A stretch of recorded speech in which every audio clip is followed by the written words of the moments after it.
ভিডিওটি দেখার আগে সবার কাছে ছোট্ট একটি রিকোয়েস্ট করতে চাই, প্লিজ প্লিজ প্লিজ যারা ভিডিওটি দেখবেন সবাই একটা করে সাবস্ক্রাইব করে দিবেন।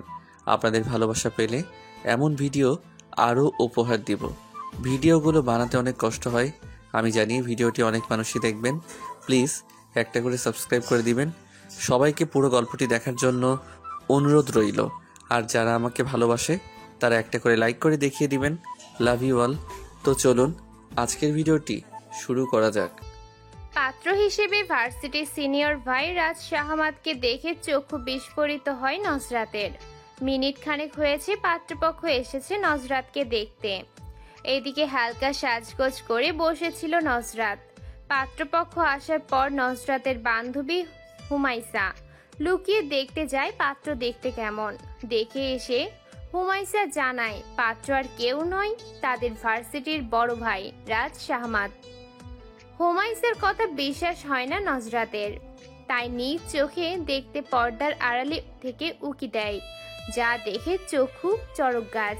দ্রুত দরজা বন্ধ করে হুমাইসাকে গিয়ে বলে, দোস্ত, এখন আমার কি হবে? আজকে তো আমার ইজ্জতের ফালুদা হয়ে যাবে। হুমাইসা হাসতে হাসতে বলল, তোর বদলে আমি না হয় পাত্রী হিসাবে যাই, কি বলিস? হুমাইসার কথাই সায় দিয়ে নজরাত বলল, দারুণ আইডিয়া, চল তোকে রেডি করে দেই। এই একদম না, ওটা তো আমি এমনিতেই মজা করে বলেছি। তুই সিরিয়াস নিয়ে নিবি কে জানে। শোন, ভয় পাস না, কিচ্ছু হবে না।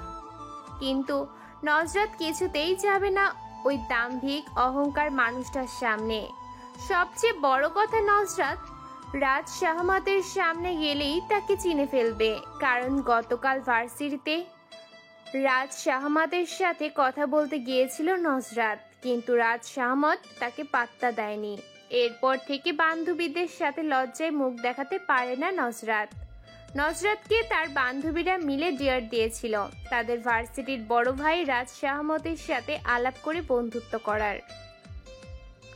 ভার্সিটির টিচার থেকে শুরু করে স্টুডেন্টদের কাছে খুবই পরিচিত একটা মুখ রাজ শাহমাত। রাজনীতিতে তার জুড়ি নেই, তাছাড়া খুব ব্রিলিয়ান্ট স্টুডেন্ট রাজ শাহমাত। স্কুলে থাকাকালীন প্রেমে ব্যর্থ হয়ে প্রতিজ্ঞা করেছে জীবনে আর কোনোদিন প্রেম নামক সম্পর্কে জড়াবে না, একেবারে বিয়ে করবে। তাই ভার্সিটির কোনো মেয়েদের পাত্তা দেয় না রাজ শাহমাত। এমনকি মেয়েদের সাথে কথা বলতেও ঘৃণাবোধ কাজ করে নিজের মধ্যে। কিন্তু নজরাত রাজ শাহমতের সম্পর্কে জানতো না, তাই তো বান্ধবীদের পাল্লায় পড়ে রাজ শাহমতের সাথে বন্ধুত্ব করতে যায়। নজরাতের বান্ধবীরা জানতো রাজ শাহমত কোনো মেয়েদের সাথে বন্ধুত্ব করে না, তাই ইচ্ছে করে এই ডিয়ার দেয়। যদিও হুমাইসা সাবধান করেছিল নজরাতকে, কিন্তু নজরাত শুনে নাই। জেদ ধরে বন্ধুত্ব করে দেখিয়ে দিতে চেয়েছিল তার বান্ধবীদের। লম্বা দম নিয়ে এগিয়ে যায় রাজ শাহমতের কাছে, গিয়ে বলে, ভাইয়া। নজরাত আচমকা এসে কথা বলায় ব্রো কুচকে তাকায় রাজ শাহমাত। খানিকক্ষণ চুপ করে থেকে বলল, কি চাই? বন্ধুত্ব, আপনার সাথে বন্ধুত্ব করতে চাই ভাইয়া। রাজ শাহমাতের তখন মুচকি হাসি দিয়ে বলল, সরি। তারপর রোদ চশমা চোখে দিয়ে এক প্রকার ভাব দেখিয়ে বন্ধুদের নিয়ে ওই স্থান ত্যাগ করে। আশেপাশে যতক্ষণ দেখেছে সবাই হাসতে হাসতে গড়াগড়ি খেয়েছে। শেষে ভরা ক্যাম্পাসে অপমানিত হয়ে ফিরে আসে নজরাত। এরপর থেকে যখনই রাজ শাহমতের কথা মনে পড়ে তখনই গালমন্দ করতে ভুলে না নজরাত। যাই হোক, এখন রাজ শাহমাতের সামনে থেকে পালাবে কিভাবে তার উপায় খুঁজতে ব্যস্ত দুই বান্ধবী। তখনই নজরাতের নানু মনি এসে বলল, নজরাত বলা তো চান্দের লাহান সুন্দর, আমার তো তোরে নিয়ে হিংসা হইতেছে। নজরাত আছে, নজরাতের জ্বালাই এর মধ্যে তিনি এসে রাজ শাহমতের গুণগান গাইতে শুরু করে দিয়েছেন। তাই নজরাত কিঞ্চিত রেগে বলল, বুড়ি, তোমার যেহেতু এত পছন্দ হয়েছে, তোমার ওই দাম্ভিক অহংকারী ছেলেকে বিয়ে করে নাও। নজরাতের নানু সন্দিহান দৃষ্টিতে তাকিয়ে বললেন, তুই কেমনে জানলি ওই ছেলের দাম্ভিক অহংকার আছে? সুন্দর ছেলেরা ওরকমই হয়। তাই আমি ঠিক করেছি কালো আর বেটে দেখে বিয়ে করব। তাহলে আমাকে রাজরানীর মতো করে রাখবে। যাই হোক বুড়ি, তুমি এখান থেকে এখন যাও। আমি রেডি হচ্ছি, দেখতে পাচ্ছ না? যাই, তুই ভালো কইরা সাইজা আয়। নানু চলে যাওয়ার পর হুমাইসা বলল, দোস্ত, একটা আইডিয়া পেয়েছি, বলবো? নজরাত দরজা বন্ধ করে এসে বলল, তাড়াতাড়ি বল। চল, তোকে ভারী মেকআপ করে দিই, তাহলে ওই ব্যাপারটা তোকে আর চিনতে পারবে না। তারপর হুমাইসা খুব ভারী মেকআপ করে দিল নজরাতের। যার দরুন আপন মানুষ ছাড়া একবার দুবার যারা নজরাতকে দেখেছে তারা চিনতেই পারবে না। এর মধ্যে অনেকবার তাদেরকে ডাকাডাকি করে গেছে নজরাতের মা তরিকা বেগম। তারপর যখন নজরাতকে পাত্রপক্ষের সামনে নিয়ে যেতে পাশের বাসার ঘটক কলি আন্টি রুমে আসেন, তখন নজরাতকে দেখে বললেন, এ কি, এত সাজ দিয়েছো কেন? এই কথা বলতেই হুমাইসা আর নজরাত ভয় পেয়ে যায়। এই মহিলা যদি এখন বলে যাও এমন সাজ চলবে না, মুখ ধুয়ে হালকা সেজে এসো, তখন কি হবে? তাই হুমাইসা চটপট বলে ওঠে, আন্টি, এই সাজ এখন ট্রেন্ডে আছে, তাই এইটাই ভালো হবে। মিসেস কলি আর ঘাটলেন না, বললেন, ঠিক আছে, তোমরা আজকালকার পোলাপান, তোমরাই ভালো বোঝো সাজগোজের, আমরা অত শত বুঝি না। তারা বারবার বলছিল এখনো মেয়ে নিয়ে যাচ্ছি না কেন। এখন চলো চলো, অনেক সময় হয়ে গেছে। দুই বান্ধবী হাত ছেড়ে বাঁচল যেন, তবুও মনের মধ্যে একটা ভয় রয়ে গেছে। পাত্রপক্ষের সামনে গিয়ে সালাম দেয় নজরাত। রাত শাহমতের মা লিপি বেগম সালামের জবাব দিয়ে বললেন, বসো। নজরাত বসার পর রাত শাহমতের বোন জিজ্ঞাসা করলো, নাম কি তোমার? নজরাত জবাব দেয়, রূপকথা। আগে পরে কিছু নেই? নজরাতের বুক ধরফর করতে লাগলো ভয়ে, কাপা কাপা গলায় বলল, রূপকথা ইসলাম। মাশাআল্লাহ, সুন্দর নাম তোমার। পাত্রে দেখতে রাজ শাহমত, তার মা, খালা আর বড় বোন এসেছেন। রাজ শাহমতের খোলা বোনদের মধ্যে বয়োজ্যেষ্ঠ, অনেকটা সেকেলের মানুষদের মতো। তাই নজরাতকে বললেন, তোমার ঠিকানাটা লিখে দেখাও তো মা। নজরাতের ছোট ভাই রাফি তখন দৌড়ে গিয়ে খাতা কলম নিয়ে এসে বোনকে দেয়। রাফির কাণ্ড দেখে রাজ শাহমত হাসে। রাফিকে নিজের পাশে বসিয়ে নাম আর কোন ক্লাসে পড়াশোনা করে এসব জিজ্ঞাসা করে। এদিকে নজরাত ঠিকানা লিখতে গিয়ে কলম ভেঙে যাওয়ার অবস্থা। মনে হচ্ছে এই প্রথম সে লিখতে বসেছে, হাত কাঁপছে তার। এমনিতে নজরাতের হাতের লেখা ভীষণ সুন্দর, কিন্তু ভয়ে এখন খুব বিশ্রী হয়ে যাচ্ছে। তবু কোনো রকম লিখে দেয়। রাজ শাহমতের খালামণি খাতাটা নিয়ে পড়ে, তারপর বাবার কথা জিজ্ঞাসা করলে নজরাতের চোখ ছলছল হয়ে ওঠে। নজরাতের এসএসসি পরীক্ষা চলাকালীন তার বাবার ওপেন হার্ট সার্জারি করা হয়। তারপরও বাঁচানো যায়নি নজরাতের বাবাকে। বাবার মৃত্যুর 2 দিন পরেই বোর্ড পরীক্ষায় অংশগ্রহণ করতে হয়েছে তাকে। নজরাতকে কেউ বাবার কথা বললে কান্না করে দেয়, তাই মিসেস কলি বললেন, ওর বাবা বেঁচে নেই, প্রায় 3 বছর আগে মারা গেছেন। এ কথা শুনে সবাই দুঃখিত হলেন। নজরাতকে সান্ত্বনা দিলেন রাজ শাহমতের খালামণি। তারপর তরিকা বেগমের সাথে আরো কিছু গল্প করে বিদায় নিয়ে চলে গেলেন তারা। সন্ধ্যার সময় মিসেস কলি এসে হাই হতাশ করতে করতে বললেন, ভাবি, আমি আগেই আপনার মেয়েকে বলেছিলাম এমন সাজ দিতে না। এখন পাত্র বাসায় গিয়ে বলেছে মেয়ে নাকি মেকআপ সুন্দরী, পাত্র ন্যাচারাল সুন্দরী মেয়েকে বিয়ে করতে চাই। আমিও এই পাত্র হাতছাড়া করব না, দরকার হলে আবারও নিয়ে আসবো।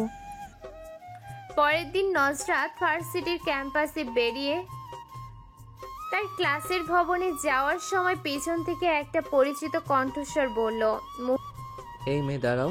মুহূর্তের নজরাতের পা থেমে গেল, ভয়ে বুক ধরফর করতে শুরু হলো তার। লোকটার সম্মুখীন হয়ে মিউনে গলায় বলল, জি ভাইয়া, কিছু বলবেন? মনে মনে ভীষণ ভয় পাচ্ছে নজরাত। তাকে আবার চিনে ফেললো না তো রাজ শাহমত? কিন্তু নজরাতকে অবাক করে দিয়ে রাজ শাহমত বলল, এই মেয়ে, তোমার নামটা যেন কি? নুসরাত শান্ত চোখে রাতের দিকে চেয়ে বলল, নুসরাত। আগে পরে কিছু নেই। নজরাত মাথা দুই দিকে নাড়িয়ে বোঝায় নেই। তারপর রাত বলল, আচ্ছা, তুমি এখন যেতে পারো। নজরাত অনুমতি পেয়ে দ্রুত পা চালিয়ে নিজের ক্লাসে চলে গেল। নজরাত এর আসল নাম রূপকথা ইসলাম আর ডাক নাম নজরাত। বেচারি দুইটা নাম হয় এই যাত্রায় বেঁচে গেল। নজরাত চলে যাওয়ার পর রাত এর বন্ধু রিয়াদ খোঁচা দিয়ে বলল, কি রে দোস্ত, ব্যাপার কি? রাত ক্যান্টিনে যেতে যেতে বলল। কোনো ব্যাপার না। ক্যান্টিনে এসে রাত ক্যান্টিনের মামাকে দুটো করে সিঙ্গারা আর দুটো সমুচা দিতে বলল দুজনকে। তারপর মায়ের ফোন আসলে রিসিভ করে। ওপাশ থেকে মায়ের কথায় কিছুটা রেগে যায় রাত। শেষে বলে, তোমাদের যা ইচ্ছা তাই করো, আমি এসবের মধ্যে নেই।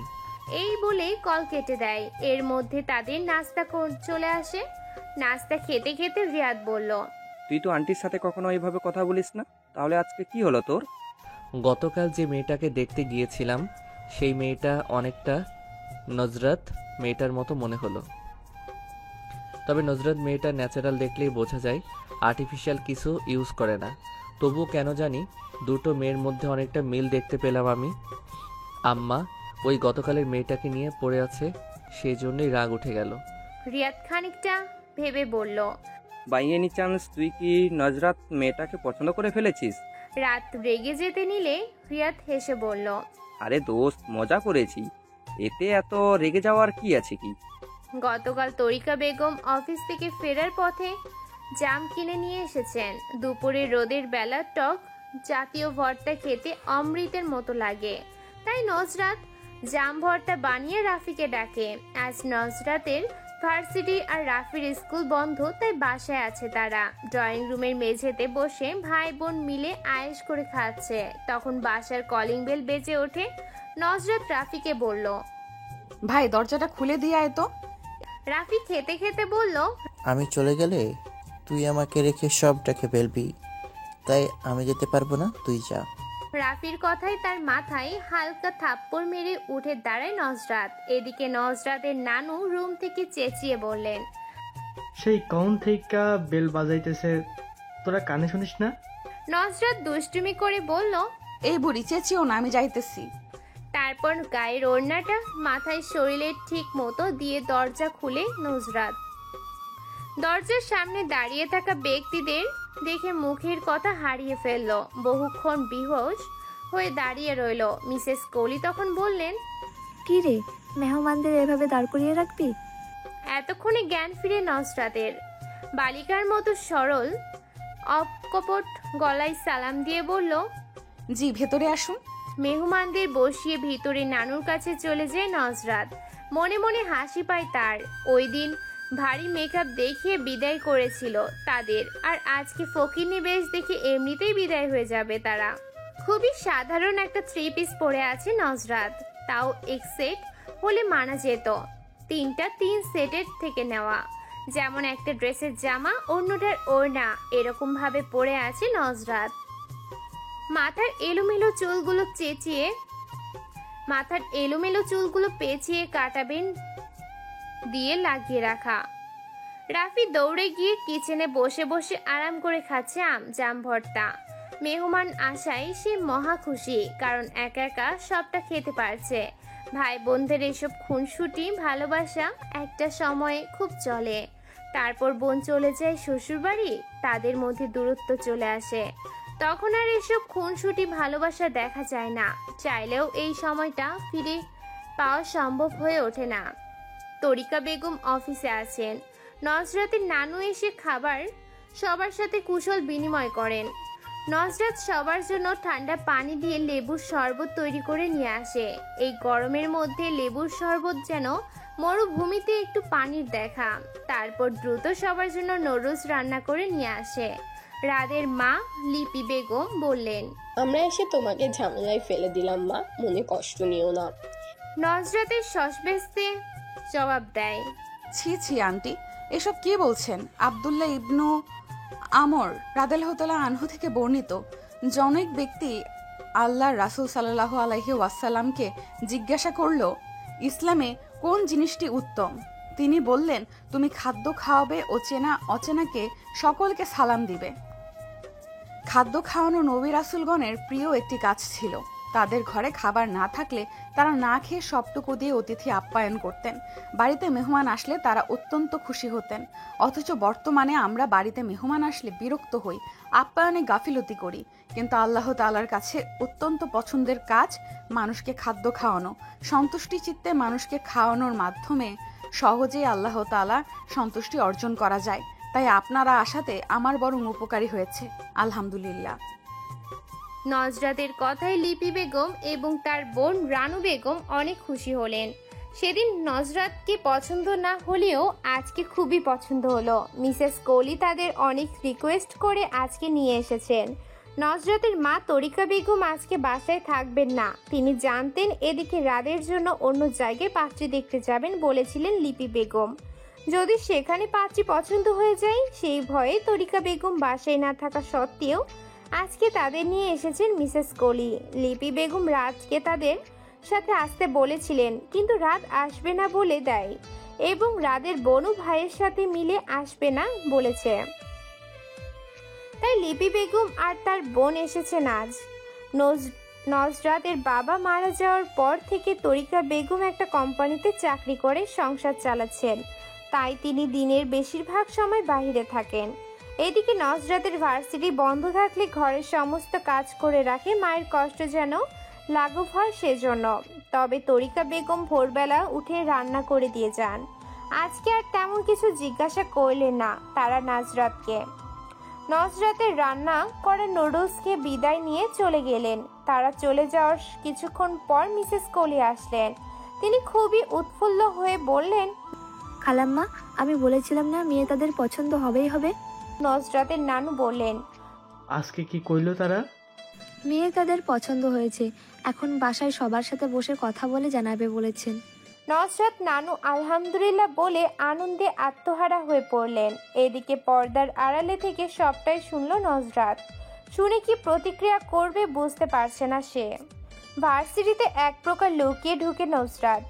কিছুতেই রাদের সামনে পড়া যাবে না, এই তার পণ। মা বলেছে এই রাত ব্যাটার সাথেই তার বিয়ে দিবে। এদিক ওদিক তাকিয়ে হাঁটতে গিয়ে কারোর সাথে ধাক্কা লেগে যেতে যেতে বেঁচে যায় সে। সামনে রাত বিচক্ষণ চোখে চেয়ে থেকে বলল, কোথায় চুরি করতে যাচ্ছ? নজরাত সামান্য কম্পিত কণ্ঠস্বরে বলল, আজব, ভার্সিটিতে কেউ চুরি করতে আসে নাকি কেউ? তোমাকে দেখে তো তাই মনে হচ্ছে। নজরাত বিব্রত ও হকচকিত হয়ে বলল, আমাকে যেতে দিন। রাত পথ থেকে সরে দাঁড়ালে নজরাত এক প্রকার দৌড়ে চলে যায়। কথায় আছে না, যেখানে বাঘের ভয় সেখানেই সন্ধে হয়। নজরাতের অবস্থাও হয়েছে সেরকম। গতকাল তরিকা বেগম অফিস থেকে বাসায় ফিরে মায়ের কাছ থেকে সমস্ত ঘটনা শুনে বলেন, ছেলে ভালো হলে এখানেই মেয়ে বিয়ে দেবেন। মেয়েকে নিয়ে বড্ড দুশ্চিন্তা তার। নজরাতের বাবা নেই। তরিকা বেগমের যদি কিছু হয়ে যায় তবে ছেলে মেয়ে দুটোর রাস্তায় থাকতে হবে। তাই তিনি ভয় পান ভালোই মেয়ের বিয়ে দিয়ে নিশ্চিন্ত হতে চান। লিপি বেগম বাসায় ফিরে বললেন, এই মেয়েকে আমি আমার বাড়ির বউ করে আনতে চাই। বসার ঘরে সবাই বসেছিল। মায়ের কথা শুনে রাত বসা থেকে দাঁড়িয়ে যায়। একটু ভ্যাবাচেকা খেয়ে বলল, আম্মা, আমি ওই মেকআপ সুন্দরী মেয়েকে বিয়ে করব না। তাছাড়া ঠিকানা লিখতে গিয়ে কলম ভেঙে ফেলার মতো অবস্থা ওই মেয়ের। নিশ্চয়ই প্রতি ক্লাসে ফেল করতে করতে অনার্সে ভর্তি হয়েছে। ফারুক সাহেব ছেলেকে উদ্দেশ্য করে বললেন, শান্ত হয়ে বসো, এত উত্তেজিত হওয়ার কিছু হয়নি। আমি কথা বলছি তোমার মায়ের সাথে। বাবাকে খুব সমীহ করে চলে রাজ শাহমাদ, তাই শান্ত হয়ে বসে। ফারুক সাহেব স্ত্রীকে বললেন, তোমার ছেলের যেখানে পাত্রী পছন্দ নয় সেখানে তোমার আগানোটা ঠিক হবে বলে আমি মনে করি না। কারণ বিষয়টা ওদের, ওরা সারা জীবন একসাথে থাকবে। স্বামীর কথায় লিপি বেগম একটু দমে গেলেন। দমে যাওয়া গলায় বললেন, কিন্তু তোমার ছেলে যা বলছে তার কোনো ভিত্তি নেই। মেয়েটা যথেষ্ট সুন্দরী এবং ব্যবহার অতুলনীয়। তোমার বিশ্বাস না হলে আপাকে জিজ্ঞেস করে দেখো। এখনকার মেয়েরা সুন্দর হলেও মেকআপ করতে পছন্দ করে, তাই মেয়েটা একটু মেকআপ করে। এটা বড় ধরনের সমস্যা ধরে নেওয়ার কোনো মানে হয় না। আর যদি মেকআপ এতই সমস্যা হয় তাহলে আমি বলে দেব যেন মেকআপ না করে। স্ত্রীর যুক্তিতে ফারুক সাহেব ভাবালু গলায় বললেন, তুমি তো বেশ ইসলামের রীতিনীতি মেনে চলো, তাহলে একটা ধার্মিক মেয়ে কেন দেখছো না ছেলের জন্য? তোমাদের কথা মতো বোঝা যাচ্ছে মেয়েটা ততটা ধার্মিক বা পর্দাশীল নয়। মেয়েটা পদ্মাশীল না হলেও ইসলামের জ্ঞান রাখে। আমি ওকে নিজ হাতে শিখিয়ে নিব ইনশাল্লাহ। বাবা মায়ের কথার মাঝে রাত বলে উঠল। পড়াশোনাটাও কি শিখিয়ে দিবে আম্মা? লিপি বেগম ছেলের দিকে কড়া দৃষ্টিতে তাকিয়ে বলেন, পড়াশোনা না জানলে মেয়েটা বোর্ড পরীক্ষায় অংশগ্রহণ বা বোর্ড পরীক্ষায় উন্নত হতে পারতো না। তোমার মতো বাহ্যিক দিক বিবেচনা করে আমি কোনো কাজ করি না। মেয়েটা সেদিন সম্পূর্ণ অপরিচিত মানুষদের সামনে লিখতে গিয়ে ঘাবড়ে যায়, তাই বলে তাকে মূর্খ ভেবো না। গতকাল ওদের বাসায় গিয়েছিলাম, ওর মা ছিল না, অথচ কি সুন্দর মেয়েটা আমাদের আপ্যায়ন করলো। এমন নম্র ভদ্র মেয়ে আমার বাড়ির বউ হওয়ার যোগ্য। মায়ের সাথে না পেরে রাত চাপার আগে গনগনে গলায় বলল, তোমার জন্য বিয়েটা করে নিব, কিন্তু এতে ভালো থাকবো কিনা জানি না। এই বলে প্রস্থান করে রাত। সাথে রাদের বড় বোন জান্নাত ও মায়ের উপর ভীষণ বিরক্ত। যেখানে ভাইয়ের মেয়েকে পছন্দ না সেখানে মা কেন এত বাড়াবাড়ি করছে বুঝতে পারছি না। তাই মাকে বললাম, এখনো সময় আছে আম্মা, ভুল সিদ্ধান্ত নিও না। বিয়েটা একবার হয়ে গেলে তখন কিছু করা যাবে না। বিয়ের সাথে দুটো পরিবার জড়িত, এটা মনে রেখো। জান্নাত চলে যাওয়ার পর ফারুক সাহেব নির্বিকার মুখে বললেন, আমার ইচ্ছে ছিল বোনের এতিম মেয়েটাকে বউ করে আনবো, তোমার কারণে পারছি না। লিপি বেগম অত্যন্ত ধীরতার সঙ্গে বললেন, তোমার ভাগ্নি কেমন ধারা মেয়ে সে কথা বলিয়ে আমি গুনাহ করতে চাচ্ছি না, তাই আমার সিদ্ধান্ত থেকে আমি এক চুলও সরছি না, এটা মনে রেখো।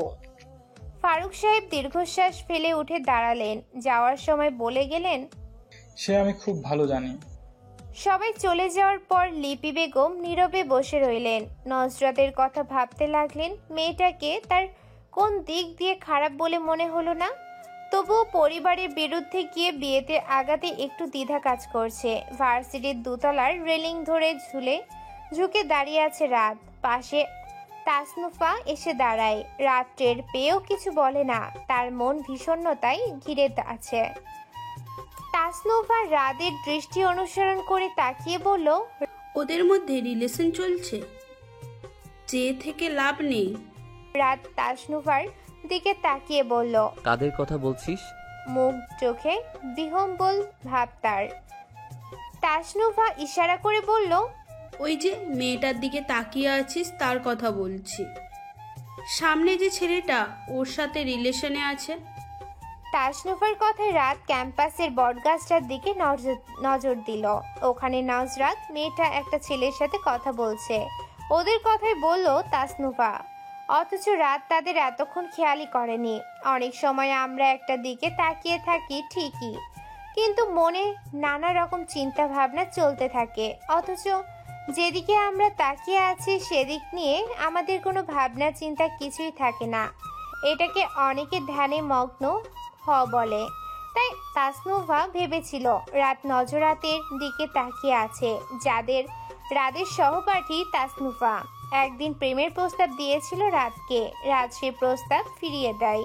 এরপর থেকে নজরে রাখে রাত কোনো মেয়ের সাথে রিলেশনে যায় কিনা দেখার জন্য, এবং কি তাদের মাঝে ফাটল ধরানোর সিদ্ধান্ত নিয়ে রাখে। সে চায় না ভার্সিটির কোনো মেয়ে রাতকে নিজের করে পাক।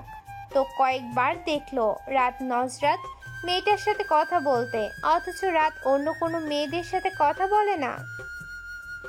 তাই সন্দেহ করে রাত নজরাতকে পছন্দ করে, আর তাই রাতের কাছে নজরাতকে খারাপ সাজাতে বলল।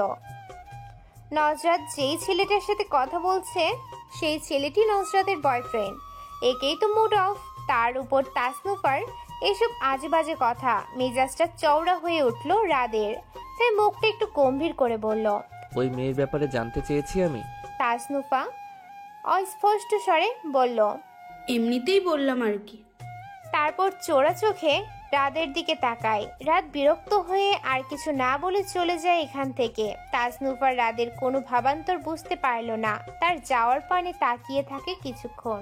ফারুক সাহেবের 2 ছেলে এবং 2 মেয়ে। প্রায় 1 বছর হতে চলল বড় ছেলে পরিবার না জানিয়ে বিয়ে করে নিয়েছে। তাই লিপি বেগম বড় ছেলের জন্য এই বাড়ির দরজা বন্ধ করে দিয়েছেন। আর বড় মেয়ের বিয়ে হয়েছে, সাথে একটা প্রাইভেট কলেজে শিক্ষকতা করছে। তারপর রাজ শাহমাত তাকে নিয়ে কোনো রিস্ক নিতে চান না। লিপি বেগম তাই পড়াশোনা চলাকালীন অবস্থাতেই নিজের পছন্দের পাত্রীর সাথে বিয়ে দিতে চান। ছোট মেয়ে জুই ইন্টার প্রথম বর্ষে পড়ছে। বাসায় থেকে পড়াশোনা হবে না বলে হোস্টেলে থাকে সে। একদিন ছুটির দিনে মিসেস কলি তরিকা বেগমকে নিয়ে রাদের বাড়িতে এলেন। লিপি বেগম আপ্যায়নে ত্রুটি রাখলেন না। জান্নাত ও মায়ের সাথে সাথে সবকিছু এগিয়ে দিল। তারপর বিয়ের কথা উঠলে লিপি বেগম বললেন, আমার ছেলে পড়াশোনা শেষ হয়নি, জানেন তো আপা। তবে কয়েক মাস পরে মাস্টার্স ফাইনাল পরীক্ষা। তাই আমি চাইছিলাম এখন বিয়েটা হয়ে থাকলে 6 মাস পরে আমি বউ সাজিয়ে তুলে নিব। এখন আপাতত আপনার মতামত কি? লিপি বেগমের কথায় তরিকা বেগম একটু ভাবুক হয়ে বসে রইলেন। তখন মিসেস কলি চাপা জরুরি গলায় বললেন, ভাবি কিছু বলছেন না যে? এমন ছেলে কিন্তু লাখে একটা, মোটেও হাতছাড়া করা যাবে না। তরিকা বেগম মলিন একটু হেসে লিপি বেগমের উদ্দেশ্যে বললেন, আপনি কিছু মনে করবেন কি না বুঝতে পারছি না আপা। মেয়েটার বাবা নেই জানেনি তো, তাই আমার মেয়ের সাথে একটু কথা বলে সিদ্ধান্ত জানাতে চাইছিলাম। লিপি বেগম শশব্যস্তে জবাব দেন, অবশ্যই, কেন নয়। উনি তো আপনার বাসায় বয়োজ্যেষ্ঠ, উনাকে ছাড়া আপনার একা সন্তান নেওয়া উচিত হবে না। আমরাই ভুল হয়ে গেছে আপা। ফারুক সাহেব বাহির থেকে আসলে লিপি বেগম ওনাকে ডেকে তরিকা বেগমের সাথে পরিচয় করিয়ে দিলেন। ফারুক সাহেব এই সম্বন্ধতে খুশি না থাকলেও খুবই ভালো ব্যবহার করলেন পাত্রীর মায়ের সাথে। তারপর রাত শাহমতকে ও ডেকে আনলেন লিপি বেগম। রাত এসে ভদ্রতার সমিহিত সালাম দিল। মায়ের কথায় কোনার দিকে একটা সোফায় বসে রইল চুপচাপ। বেশ কিছুক্ষণ পর তরিকা বেগম লক্ষ্য করলেন রাত বড়দের মাঝে থেকে আনইজি ফিল করছে। তাই তিনি বললেন, আচ্ছা বাবা, তুমি যেতে পারো। রাত যেন হাত ছেড়ে বাঁচল। যাওয়ার সময় সালাম দিয়ে চলে গেল। কিছু দূর গিয়ে অনুচ্চ স্বরে বলল, আম্মার বাচ্চা আম্মা। জান্নাত শুনতে পেয়ে বলল, আমার বাচ্চা তো তুই। তারপর মৃদু একটু মজা পাওয়ার হাসি হাসলে রাত বলল, আমার এই করুণ দশা দেখে তুই হাসছিস? দেখ ভাই, আমি কিন্তু যথেষ্ট তোর হয়ে কথা বলছি। এখন যখন তুই ফেসেই গেছিস, তখন সবটা হাসি মুখে মেনে নেওয়াই বেটার। রাত মন খারাপ করে চলে যায় নিজের রুমে। জান্নাত বুঝতে পারছে ভাইয়ের অবস্থা, কিন্তু এ বাসায় তার মায়ের উপর কেউ কথা বলতে পারে না। তাই চুপচাপ মেনে নেওয়া ছাড়া কোনো উপায় নেই। শুধু এ বাসা নয়, তার শ্বশুর বাড়িতেও তার শাশুড়ির কথাই শেষ কথা হয়, যার কারণেই তার স্বামীর সাথে বেশিরভাগ সময় ঝগড়া হয়। ভদ্রমহিলা চান না জান্নাত চাকরি করুক। এসব নিয়ে ঝগড়া শুরু। আসলে মেয়েরা মূলত বাধ্য হয়ে চাকরি করে। ইসলামে একটা নারীর সমস্ত দায়িত্ব একটা পুরুষের উপর দেওয়া হলেও সেই পুরুষ ওই নারীর বড় জোর খাদ্য, বাসস্থান আর চিকিৎসার ব্যয় ঠিকমতো পালন করলেও এর বাহিরেও যে একটা নারীর হাত খরচ বাবদ টাকার প্রয়োজন হয়, এটা খুব কম পুরুষই বুঝতে পারে। আর সেই কারণেই নারীরা স্বাবলম্বী হতে চায়। যাই হোক, তরিকা বেগম আজকের মতো বিদায় নিয়ে চলে গেলেন। বাসায় গিয়ে মায়ের সাথে সবকিছু বললেন। তঞ্জু বেন নেসা মেয়ের মুখে পাত্র সম্পর্কে শুনে বললেন, শোন, যেই বিয়াতে ছেলের মা সবচাইতে বেশি আগ্রহী প্রকাশ করে সেই বিয়া ভালোই হয়। এমন শাশুড়িরা এক সময় শাসন করে, আবার এক সময় অনেক আদর যত্নে রাখে ছেলের বউয়ের। আমার কাছে সম্বন্ধটা ভালোই মনে হইতেছে। তুই ভাইপা দেখ কি করবি। মার নানুর কথা কিছুটা শুনে নজরাত এসে বলল, আম্মু, আমি এই বিয়ে করব না। মেয়ের কথায় তরিকা বেগম উঠে দাঁড়ান। চিন্তিত হয়ে জিজ্ঞেস করেন, তোর কি কারোর সাথে সম্পর্ক আছে? নজরাত তাড়াতাড়ি জবাব দেয়, না আম্মু, ওসব কিছুই না, কিন্তু এই ছেলেটাকে আমি বিয়ে করতে পারবো না। এই ছেলেকে নিয়ে কি কোনো সমস্যা তোর? এই ছেলে আমাদের ভার্সিটিতে পড়ে, খুবই অহংকার ওনার, কারো সাথে কথা বলতে চায় না। কেন, তুই কথা বলতে গিয়েছিলি নাকি? মায়ের কথা শুনে লজ্জায় পড়ে যায় নজরাত। মিনমিনিয়ে গলায় বলে, আম্মু বাদ দাও না, আমার এই ছেলেকে ভালো লাগে না, বুঝতে পারছো না কেন? তরিকা বেগম যতদূর সম্ভব কঠোর মুখভঙ্গি করে বললেন, এখানে তোর সমস্যা, ওই ছেলে তো কোনো সমস্যা দেখতে পাচ্ছি না। তুই যদি ওই ছেলেকে পছন্দ না হওয়ার কোনো উপযুক্ত কারণ দেখাতে পারতি তাহলে আমি মেনে নিতাম, কিন্তু তুই যেগুলো বলছিস তার কোনো ভিত্তি নেই। তারপর তঞ্জুবেন নেসার দিকে তাকিয়ে বললেন, আম্মা, আমি সিদ্ধান্ত নিয়ে নিয়েছি, আমি এখানে মেয়ের বিয়ে দিব, এটাই আমার শেষ কথা, তুমি ওরে বোঝাও। তরিকা বেগম চলে যাওয়ার পর বৃদ্ধা নাতনিকে নিজের কাছে বসিয়ে মাথায় হাত বুলিয়ে দিতে দিতে বললেন, শোন নাতনি, পোলারা যতই দাম দেখাক, বউয়ের কাছে তারা বিলাইয়ের মতোই, বুঝলি? বউয়ের কাছে তারা চাইলেও দাম দেখায় চলতে পারে না, বাইরে সবার কাছে একটু দাপট দেখায় চলা লাগে। এরই মধ্যেই একটা মানুষের ব্যক্তিত্ব বোঝা যায়। আজই যদি পলায়। নানু, পোলা শুনতে কেমন যেন লাগছে, ছেলে বলো।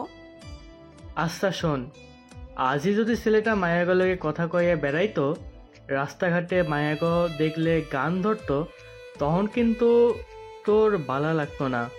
তখন তুই কইছি ছেলেটার শরীরটা দোষ আছে। শোন নাতনি, আমি বলি কি, এমন পুরুষটাই এক নারীতে আসক্ত হয়। তরিকা বেগম মিসেস কলি বেগমের মাধ্যমে জানিয়ে দিয়েছেন যে তিনি এই বিয়েতে রাজি। শুনে লিপি বেগম ভীষণ খুশি হয়েছেন। বাসায় সবার সাথে কথা বলে 2 সপ্তাহ পরে বিয়ের তারিখ নির্ধারণ করে জানিয়েছেন। এর মাঝে একবার এসে নজরাতকে আংটি পরিয়ে দেন লিপি বেগম। রাত শাহমাদকে সাথে আসতে বলেছেন, কিন্তু রাত আসতে রাজি হয়নি। তাই ফারুক সাহেব আর ছোট মেয়ে জুইকে নিয়ে আসেন তিনি। হবু ভাবিকে দেখে জুইয়ের ভীষণ পছন্দ হয়, একদিনেই ভাব করে নেয় নজরাতের সাথে। তারপর যাওয়ার সময় নজরাতের ফোন নাম্বার নিয়ে যায়। নজরাতের মন ভালো নেই আজ, তাই বিকেলবেলা হুমায়সাকে নিয়ে ঘুরতে যাবে বলে মাকে জানায়। তরিকা বেগম বারবার বলে দিয়েছেন সন্ধ্যার আগে যেন বাসায় ফিরে আসেন। নজরাত বলেছে ফিরে আসবে। হুমায়সাকে তৈরি হতে বলে নিজে তৈরি হতে শুরু করে নজরাত।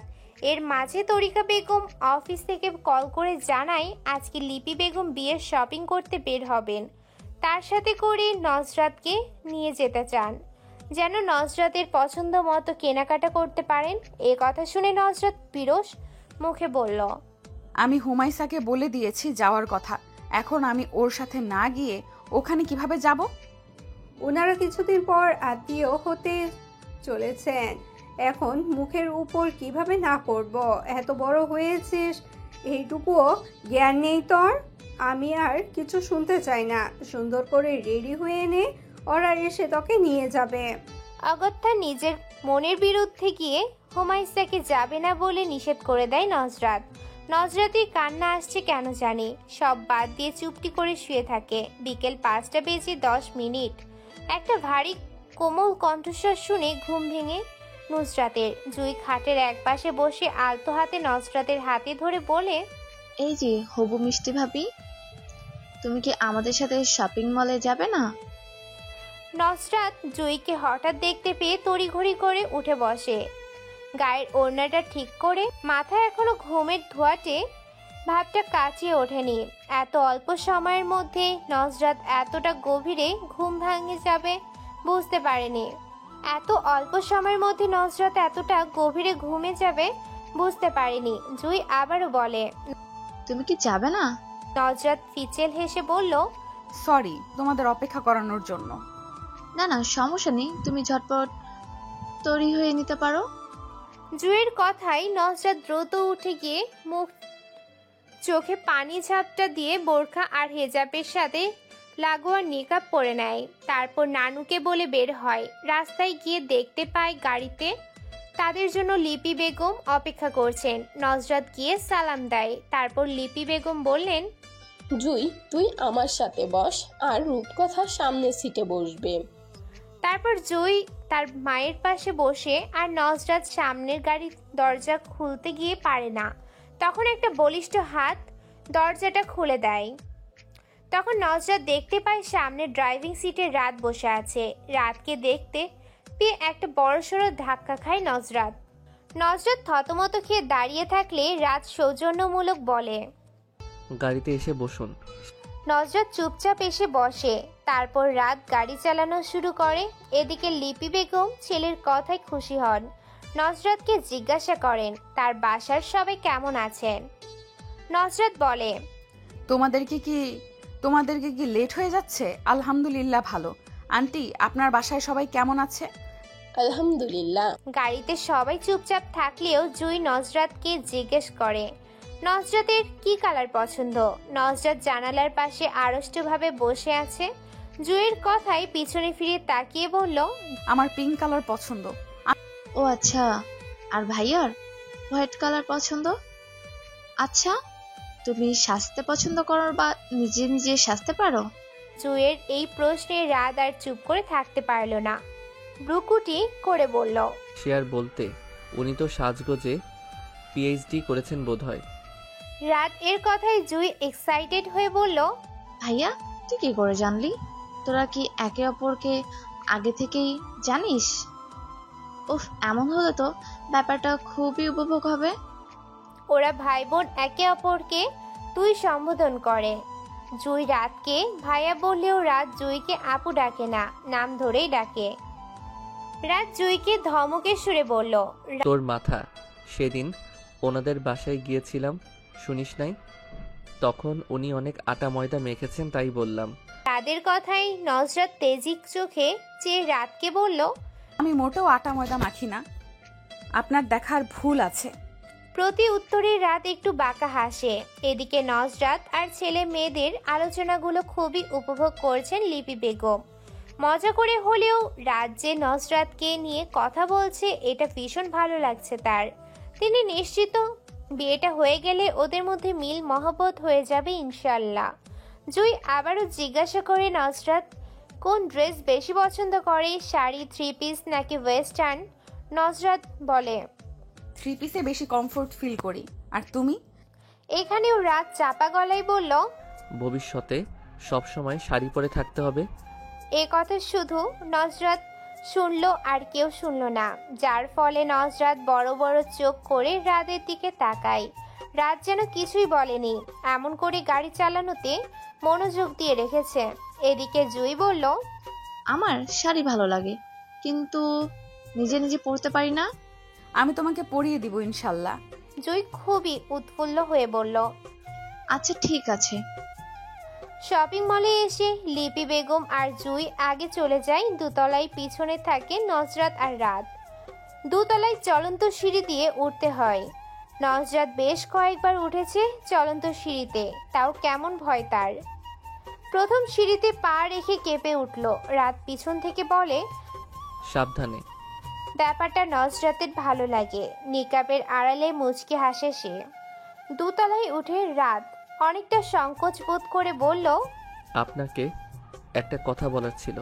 জি বলেন। আমি দুটো টিউশনি করাই। আমি চাই আমি যে টাকা ইনকাম করি তার মধ্যে থেকে বিয়ের শপিং করব। হয়তো এই টাকার পরিমাণ বেশি নয়। বাবা বিয়ের সম্পূর্ণ খরচের টাকা দিতে চেয়েছিলেন, কিন্তু আমি চাই না আমার বিয়ের খরচের টাকা বাবা দিক। বাবার কাছ থেকে টাকা নিয়ে বিয়ে করব। এখানে নিজেকে খুব ছোট মনে হচ্ছে, তাই নিজের বিয়ের খরচের টাকা স্বল্প হলেও নিজেই দিতে চাইছি। এতে করে আমি ভীষণ তৃপ্তি পাবো, যা বাবার টাকাই পাবো না। স্বল্প মূল্যে কেনাকাটা করতে আপনার কি খারাপ লাগবে? আমি যখন ভালো ইনকাম করব তখন আপনার সব ইচ্ছা পূরণ করার চেষ্টা করব ইনশাআল্লাহ। রাদের কথাই থম মেরে দাঁড়িয়ে থাকে নজরাত।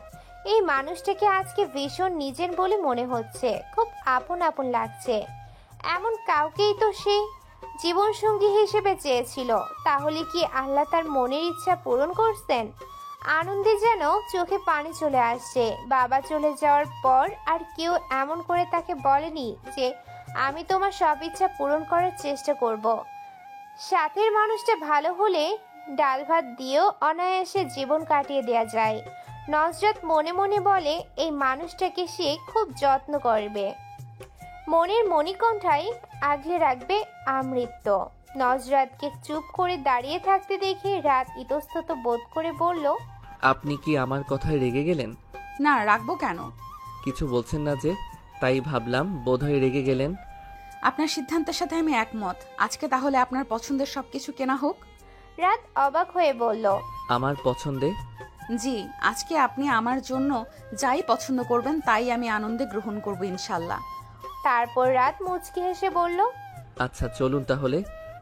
প্রথমে তারা শাড়ির দোকানে যায়। ওখানে লিপি বেগম আর জুই অপেক্ষা করছে তাদের জন্য। দোকানে বিয়ের অনেক শাড়ি বের করলেন। তারা তিনজন মিলে দেখছে। রাত তখন হাত ভাঁজ করে একপাশে দেয়ালের সাথে হেলান দিয়ে দাঁড়িয়ে আছে। লিপি বেগম বারবার নজরাতকে জিজ্ঞাসা করে এটা পছন্দ হয়, ওটা পছন্দ হয়। তখন নজরাত রাতের দিকে তাকায়। রাত মাথা নেড়ে না বললে নজরাতও না বলে। এক সময় লিপি বেগম বুঝতে পেরে উঠে গিয়ে ছেলেকে টেনে এনে টুলে বসিয়ে দেন। তারপর বলেন, তোর যখন আমাদেরগুলো পছন্দ হয় না তখন নিজেই দেখেন বইয়ের জন্য পছন্দ কর। এমন তরল সম্বোধন শুনে লজ্জায় মরমে মরে যায় নজরাত। মাথা নিচু করে বসে থাকে সে। এদিকে রাত অনেকগুলো শাড়ি ঘাটাঘাটি করার পর একটা লাল জামদানির শাড়ি, যার মধ্যে সোনালি জরির কাজ করা, এটা তার পছন্দ হয় এবং গায়ের মূল্য দেখে সে তার বাজেটের সাথে মিলিয়ে এটাই পছন্দ করে নেয়। এটার সাথে মিলিয়ে দোপাট্টা নিয়ে তারপর সবাইকে বলে দোকানিতে এটা প্যাকেট করতে বলে। তারপর মা আর দুই বোনের জন্য 3টা শাড়ি পছন্দ করে, এগুলো ও প্যাকেট করতে বলে দোকানিকে। তারপর 3 পিসের দোকানে আসে তারা। এখানেও রাত পছন্দ করে 3টা 3 পিস নজরাতের জন্য। তারপর কসমেটিক্স নাই, শুধু পিঙ্ক কালার একটা লিপস্টিক আর একটা কাজল, আর কোনো মেকআপ আইটেম নেয় না। রাত মেকআপ একদম পছন্দ করে না, সেটা খুব ভালোভাবেই নজরাত বুঝতে পারে। আজকে তাই কিছু বলে না। অবশ্যই আরও মেকআপ তেমন পছন্দ নয়, সেদিন বিপদে পড়ে অতটা ইউজ করেছিল। তারপর মেলি আইটেম যেমন চিরুনি, সাবান, শ্যাম্পু ইত্যাদি জিনিসপত্র নিয়ে তাদের কেনাকাটার সমাপ্তি ঘটল। সবশেষে লিপি বেগম সবাইকে নিয়ে একটা রেস্তোরাঁয় যেতে চান। রেস্তোরাঁর কথা শুনে নজরাত ভয় পেয়ে যায়। রেস্তোরাঁয় খেতে গেলে অবশ্যই তাকে নিকাব উন্মুক্ত করতে হবে। আজকের এই সুন্দর দিনটাতে কিছুতেই সে রাতের মুখোমুখি হতে চাইছে না। যদি রাত কোনো সিক্রেট করে তাই ভয় পাচ্ছে সে। লিপি বেগমকে বুঝিয়ে বলে, অনেক রাত হয়ে গেছে আন্টি, আজকে বাসায় যাওয়া উচিত। সবাই দুশ্চিন্তা করবে, আমাকে মাফ করুন আন্টি। তারপর রাত বলল, তাহলে খাবার পার্সেল করে দিতে বলবো। লিপি বেগম সায় দিয়ে বললেন, হ্যাঁ তাই ভালো হবে। তারপর একটা রেস্তোরাঁয় গিয়ে 2 বাড়ির জন্য কাচ্চি বিরিয়ানি পার্সেল করে দিতে বলে রাত। নজরাত তখন জানতো না যে তার বাসার জন্য খাবার পার্সেল করা হয়েছে। যখন নজরাত এর বাসার কাছে আসে তখন নজরাত সবাইকে বলে তাদের বাসায় যাওয়ার কথা, কিন্তু লিপি বেগম বললেন, আজ নয়, অনেক রাত হয়ে যাচ্ছে। তারপর নজরাত রাতকে ছোট্ট করে বলে, আসছি। রাত গাড়ি থেকে নেমে খাবারের পার্সেল নজরাতকে নিতে বললে নজরাত অবাক হয়ে বলল, এসব কেন? আপনি তো কিছু খেলেন না, সেজন্য পার্সেল করে দিতে বলেছি। নিন ধরুন। নজরাত আর না করতে পারল না, পার্সেলগুলো হাতে নিল। তারপর সালাম দিয়ে বাসায় চলে যায়। আজকে শুক্রবার, একটা ভালো দিন। নজরাত আর রাত এর শুভ বিবাহ। গতকাল হুমাইসা নজরাত এর 2 হাত ভর্তি করে মেহেদি দিয়ে দিয়েছেন। মেয়েটা খুব সুন্দর ডিজাইন করতে পারে। সকাল 10:17 নজরাত মাত্র ঘুম থেকে উঠে হাতে মেহেদিগুলো দেখছে। বাড়ির সবাই রান্নাবান্নার কাজে ব্যস্ত। খুব ছোট করে বিয়েটা হয়ে থাকবে, তাও বিয়ে বলে কথা, কাজ তো থাকবেই। নজরাতকে কেউ বিরক্ত করেনি, তাই সে আরামে ঘুমিয়েছে। হুমাইসা ও তরিকা বেগমের হাতে হাতে সব কাজ করে দিচ্ছে। গতকাল হুমাইসাকে তার পরিবারকে বলে নিয়ে এসেছে নজরাত। বিয়েতে বান্ধবী পাশে থাকলে খুব ভরসা পাওয়া যায়। হুমায়সাও ভীষণ আনন্দিত। বান্ধবীর বিয়ে বলে কথা, কজনের ভাগ্যই বা বান্ধবীর বিয়েতে উপস্থিত থাকতে পারার। সে থাকতে পারছে, আলহামদুলিল্লাহ। নজরাত বসে বসে রাতের কথা ভাবছে। সেদিনের পর থেকে রাতকে ভীষণ ভালো লেগে গেছে তার। লোকটা বাহিরের মানুষের সাথে দাম্ভিক হলেও পারিবারিক সাথে ভীষণ মিশুক। পরিবারকে গুরুত্ব দেওয়া ছেলেগুলো সবচেয়ে ভালো হয়। ওই দিন বাসায় আসার পর রাফি বোনের হাতে খাবারের পার্সেল দেখে খুশিতে লাফিয়ে ওঠে। যা দেখে রাতকে ধন্যবাদ দিতে ইচ্ছে হয় নজরাতের। তার পরিবারের কথা চিন্তা করেছে রাত, এটা ভাবলেই বুকটা প্রশান্তিতে ভরে যায়। তঞ্জুবেন নেসা সেদিন নজরাতকে খোঁচা দিয়ে বললেন, কি নাতনি, নাচ জামাইকে কেমন বুঝলি? নজরাত লজ্জায় সেদিন কোনো উত্তর দিতে পারেনি, শুধু একগাল হেসে সেখান থেকে দৌড়ে চলে যায়। মেয়ের খুশি দেখে তরিকা বেগম স্বস্তির শ্বাস ফেলেন। আল্লাহ তাআলার কাছে শুকরিয়া আদায় করেন। ওই দিনটা বারবার মনে পড়ে নজরাতের। মনে করে আনমনে হাসে সে। হুমায়সা আকস্মিকতা এসে বলল, কিরে, বিয়ের কোণে একা একা হাসছিস কেন? দুলাভাইকে নিয়ে ভাবছিস বুঝি? নজরাত লজ্জায় লাল হয়ে যায়। তারপর যা বলে বাথরুমে দৌড় দেয়। দুপুরে জোহরের পর বরপক্ষের আগমন ঘটে। বইয়ের জন্য আনা জিনিসপত্র মিসেস কলি বেগম তঞ্জুবেন নেসার হাতে তুলে দেন। সবকিছু খুলে দেখে সবাই। তারপর হুমায়সা নজরাতকে সাজানো শুরু করে। লিপি বেগম নিজের থেকে কিছু গহনা ছোট ছেলের বইয়ের জন্য নিয়ে এসেছেন। আজকে ছেলের সামর্থ্য নেই, কিন্তু একদিন হবে ইনশাল্লাহ। ততদিন কি নতুন বউ খালি থাকবে? কখনো না। তাই লিপি বেগম নিজের থেকে কানের দুল আর গলার কণ্ঠহার দিয়েছেন, আর নাকের ফুলের টাকা রাত দিয়েছে। হাতে আপাতত গোল্ড প্লেট পরলেই হবে। আল্লাহ তাআলা কোনোদিন রাদের দেওয়ার তৌফিক দান করলে তখন কিনে দিবেন না। আজকেও ভারী মেকআপ করে দিল নজরাতকে। বিয়ের দিন ভারী মেকআপে বিয়ের সাজ ফুটে ওঠে। আজকে কেউ কিছু বলবে না। এই একটা দিনই তো মেয়েরা মন ভরে সাজে। লাল জামদানি, ডোপাট্টা, গহনা, মেকআপ সবকিছু মিলিয়ে ভীষণ সুন্দর লাগছে নজরাতকে। তার থেকে চোখ ফেরানো দায়। সাজানো শেষে দুই বান্ধবী কিছু ছবি তুলে নেয় স্মৃতি ধরে রাখতে। তারপর জান্নাত, যারা, জুই ও কিছু তুলে ছবি তোলা শেষে জুই রাদের কাছে ফোন দেখিয়ে বলল, ভাইয়া দেখ ভাবিকে কি কিউট লাগছে, মাশাআল্লাহ। রাত বেশ কিছুক্ষণ তাকিয়ে রইল, কিন্তু মুখে কিছু বলল না। খাওয়া দাওয়া শেষ করে বিয়ে শুরু করা হয়। প্রথমে রাদের মুখে কবুল পড়িয়ে কাবিননামাতে সাইন করতে দেওয়া হলো। রাত সাইন করার পর নজরাতকে কবুল বলতে বলা হলে তার মুখ দিয়ে যেন শব্দটা বের হচ্ছে না এই মুহূর্তে। মনে হয় শব্দটা বুঝি অনেক কঠিন। এদিকে সবাই বলতে বলছে। হুমায়সা পাশে থেকে বলছে, বান্ধবী বলে দিই সবাই অপেক্ষা করছে। তারপর অনেক কষ্টে শব্দটা উচ্চারণ করে সে যে বিয়ে করেছে সেই জানে তখন কতটা কঠিন মনে হয় এই ছোট্ট শব্দটা। তারপর সাইন করতে গিয়ে রাদের সাইন দেখতে পাই। সেদিকে কিছুক্ষণ তাকিয়ে থেকে কাঁপা কাঁপা হাতে কলমে নিজেকে সম্পূর্ণ লিখে দেয় তার স্বামী নামক মানুষটার নামে। তারপর দুজনকে একসাথে বসিয়ে একে অপরকে মিষ্টি খাইয়ে দিতে বলা হয়। প্রথমে রাত নজরাতের মুখে মিষ্টি তুলে দিল, তারপর নজরাতের দিল। আশেপাশে পরিচিতি মানুষরা বিয়ে দেখতে এসেছিল, তারা মিষ্টি মুখ করে যারা পান খায় তারা পান খেয়ে পরে সন্ধ্যা হয়ে যাচ্ছে বলে বাসায় চলে যায়। তাছাড়া যে কজন বিয়ের নিমন্ত্রণে আসে তারাও চলে যায়।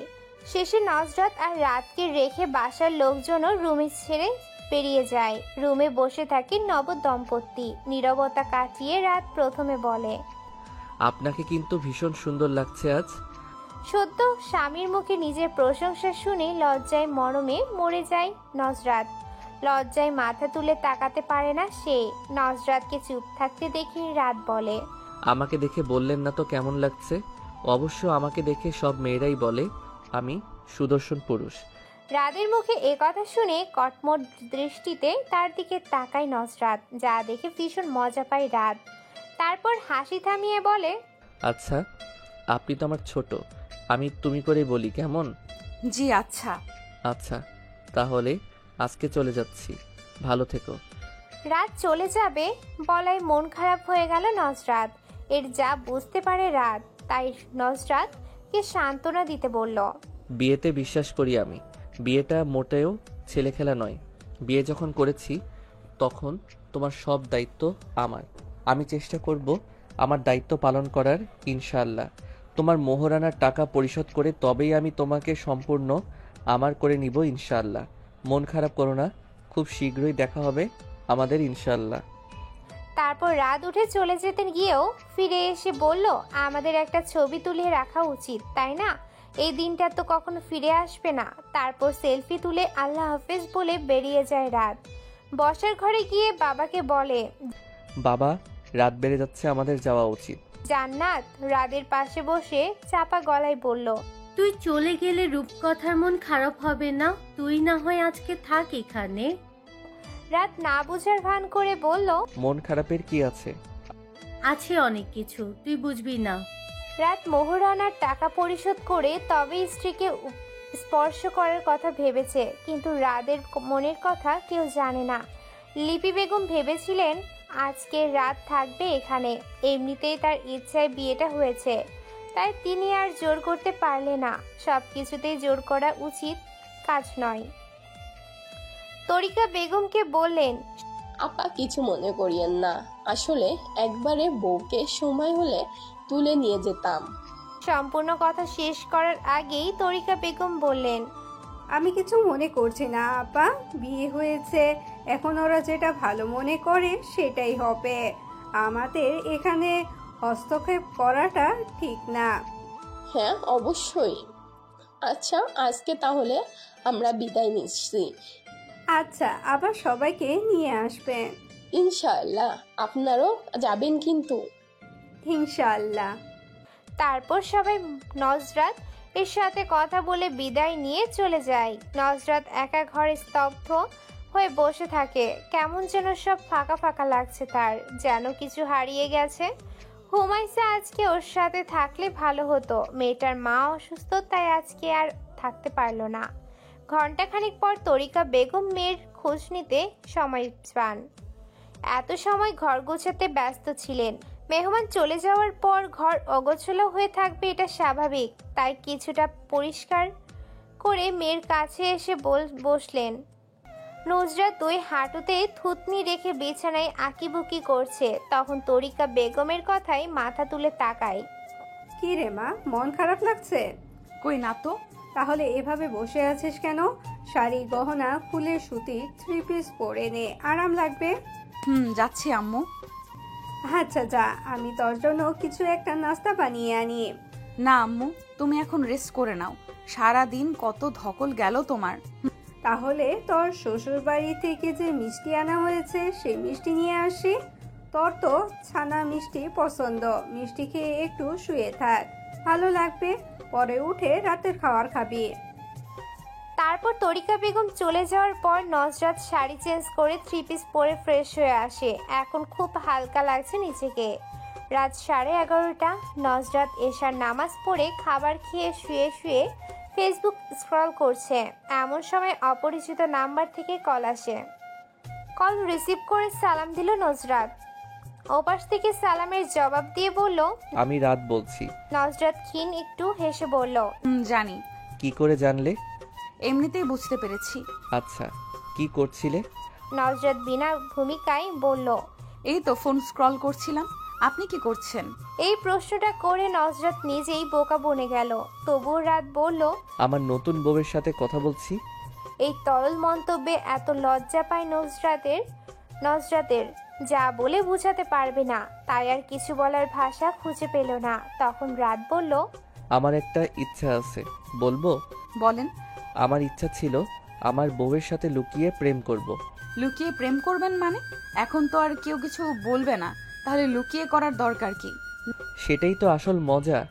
দেখো, দুজন গার্লফ্রেন্ড আর বয়ফ্রেন্ড যখন পরিবারের অগোচরে লুকিয়ে লুকিয়ে প্রেম করে তখন কিন্তু ওরা খুব আনন্দ পায়, আর যখন বিয়ে করে নেয় তখন কিন্তু আগের মতো আর আনন্দ পায় না। তখন আর সেই ফিলিংস থাকে না। কেন থাকে না জানো? না তো, কেন বলুন তো থাকে না? কারণ তারা বিয়ের পূর্বেই একে অপরের সাথে দেখা, সাক্ষাৎ, কথাবার্তা বলে ফেলে, যার কারণে আর নতুনত্ব কিছু থাকে না। তাই আমি ঠিক করেছিলাম বিয়ের পর আমার বউয়ের সাথে লুকিয়ে প্রেম করব। চলো আগামীকাল থেকেই শুরু করা যাক। আগামীকাল থেকেই? কিভাবে শুরু করব বলেন তো? তোমার আগামীকাল ভার্সিটিতে ক্লাস আছে? নজরাত ভেবে বলল, না, আগামীকাল তো আমার ক্লাস নেই। তাহলে আরো ভালো হয়েছে। আমরা আগামীকাল সারাদিন ঘুরে বেড়াবো, কিন্তু বাসায় কাউকে বলবে না। আম্মু তো বাসা থেকে বের হওয়ার সময়ই জিজ্ঞাসা করবে কোথায় যাচ্ছি, তখন কি বলবো তাহলে? বলবে যে একটু দরকার আছে। আচ্ছা ঠিক আছে। পরের দিন সকালবেলা নজরাত বের হওয়ার সময় তরিকা বেগম বললেন, আজকে তো তোর ক্লাস নেই, তাহলে কোথায় যাচ্ছিস? আম্মু একটু দরকার আছে, চলে আসবো তাড়াতাড়ি। এই বলে নজরাত দৌড়ে বেরিয়ে যায়। মেয়ের ভাবগতি দেখে তরিকা বেগম একটু অবাকই হলেন, তবে বিষয়টা আমলে নিলেন না। তিনিও তৈরি হয়ে অফিসে রওনা দিবেন। নজরাত বাসা থেকে বেরিয়ে আসার পর দেখতে পায় রাত বাইক নিয়ে তার জন্য অপেক্ষা করছে। নজরাত কাছে এসে সালাম দিয়ে বলল, তাড়াতাড়ি চলুন আম্মু, এক্ষুনি অফিসে যাওয়ার জন্য বের হবে। রাত সালামের জবাব দিয়ে বলল, বুঝলাম না ব্যাপারটা, মনে হচ্ছে আমি তোমার জন্য এখানে বসে অপেক্ষা করছি। কি সব বলছো তুমি? আরে আমি আপনার বউ, এখন কথা না বাড়িয়ে চলুন তাড়াতাড়ি। রাত আর কথা না বাড়িয়ে বলল। উঠে বসো। তারপর রাত বাইক নিয়ে অনেক দূর চলে আসে। নদীর উপরে ভাসমান রেস্টুরেন্টে আসে তারা। দুজনে মুখোমুখি বসে আছে। রাত গভীর দৃষ্টি নিক্ষেপ করে বলল, তুমি সেই মেয়েটা? বলনি কেন এতদিন? আর তুমি এত মেকআপ করে লুকিয়েছিলে কেন? নজরাত একটু সংকুচিত হয়ে বলল, ভার্সিটিতে বান্ধবীরা ডেয়ার দেয়, সেই জন্য আপনার সাথে কথা বলতে গিয়েছিলাম, কিন্তু আপনি ওরকম ব্যবহার করলেন যার জন্য আমি বিয়েটাও করতে চাইনি। তাই ওরকম সেজে বিয়েটা যেন না হয় তাই চেষ্টা করেছি, কিন্তু শেষ পর্যন্ত আম্মুর জন্য বিয়েটা করতেই হলো। নজরাত বিয়েতে রাজি ছিল না শুনে রাত এর মনটা বিষাদে ভরে ওঠে। হ্যাঁ, সেও বিয়েতে রাজি ছিল না, কিন্তু সেটা তো মেকআপ সুন্দরী মেয়েকে দেখে। আচ্ছা, যদি তার বদলে নজরাতকে দেখতে পেত তাহলে কি সে রাজি হয়ে যেত? হয়তো হতো। তখন তো আর বিয়ে না করার কারণ খুঁজে পেত না, তাই রাজি হতো বোধহয়। রাত অন্যমনা হয়ে পানির দিকে চেয়ে রইল, জবাব দিল না। অনেকক্ষণ বাদে হঠাৎ বলল, কি খাবে বলো? আপনার যা খুশি অর্ডার দিন। রাত মেনু কার্ড দেখে ফ্রেঞ্চ ফ্রাই, চিকেন ফ্রাই আর কোল্ড ড্রিঙ্কস অর্ডার দিল। তারপর তাদের মধ্যে নীরবতাই বয়ে গেল। রাদের কেমন জানি অস্বস্তি লাগছে। আগের মতো চঞ্চলতা আর আসছে না। একটা ধাক্কা তাকে নীরব করে দিয়েছে। ভিতরটা কেমন যেন অস্থির অস্থির লাগছে। এখানে আর থাকতে ইচ্ছে করছে না। নজরাত আর চোখে সবটাই খেয়াল করে চলেছে, যা তাকে ভীষণ ভাবাচ্ছে। নিজেকে এখন অপরাধী মনে হচ্ছে। সময়টা এখানে স্থির হয়ে গেলে ভালো হতো বোধহয়। না না, সময়টা পেরিয়ে পূর্বের মতো সবকিছু স্বাভাবিক হলে ভালো হতো। নীরবতার মাঝে লম্বা গড়নের চমৎকার একটা চেহারার ছেলে, বয়স বেশি হলে 15 হবে। ছেলেটা খাবার নিয়ে আসে। ছেলেটা খাবার দিয়ে বলল, আর কিছু লাগলে বলবেন স্যার। রাত বলল, কোন ক্লাসে পড়ো তুমি? জি, 10ম শ্রেণীতে পড়ি।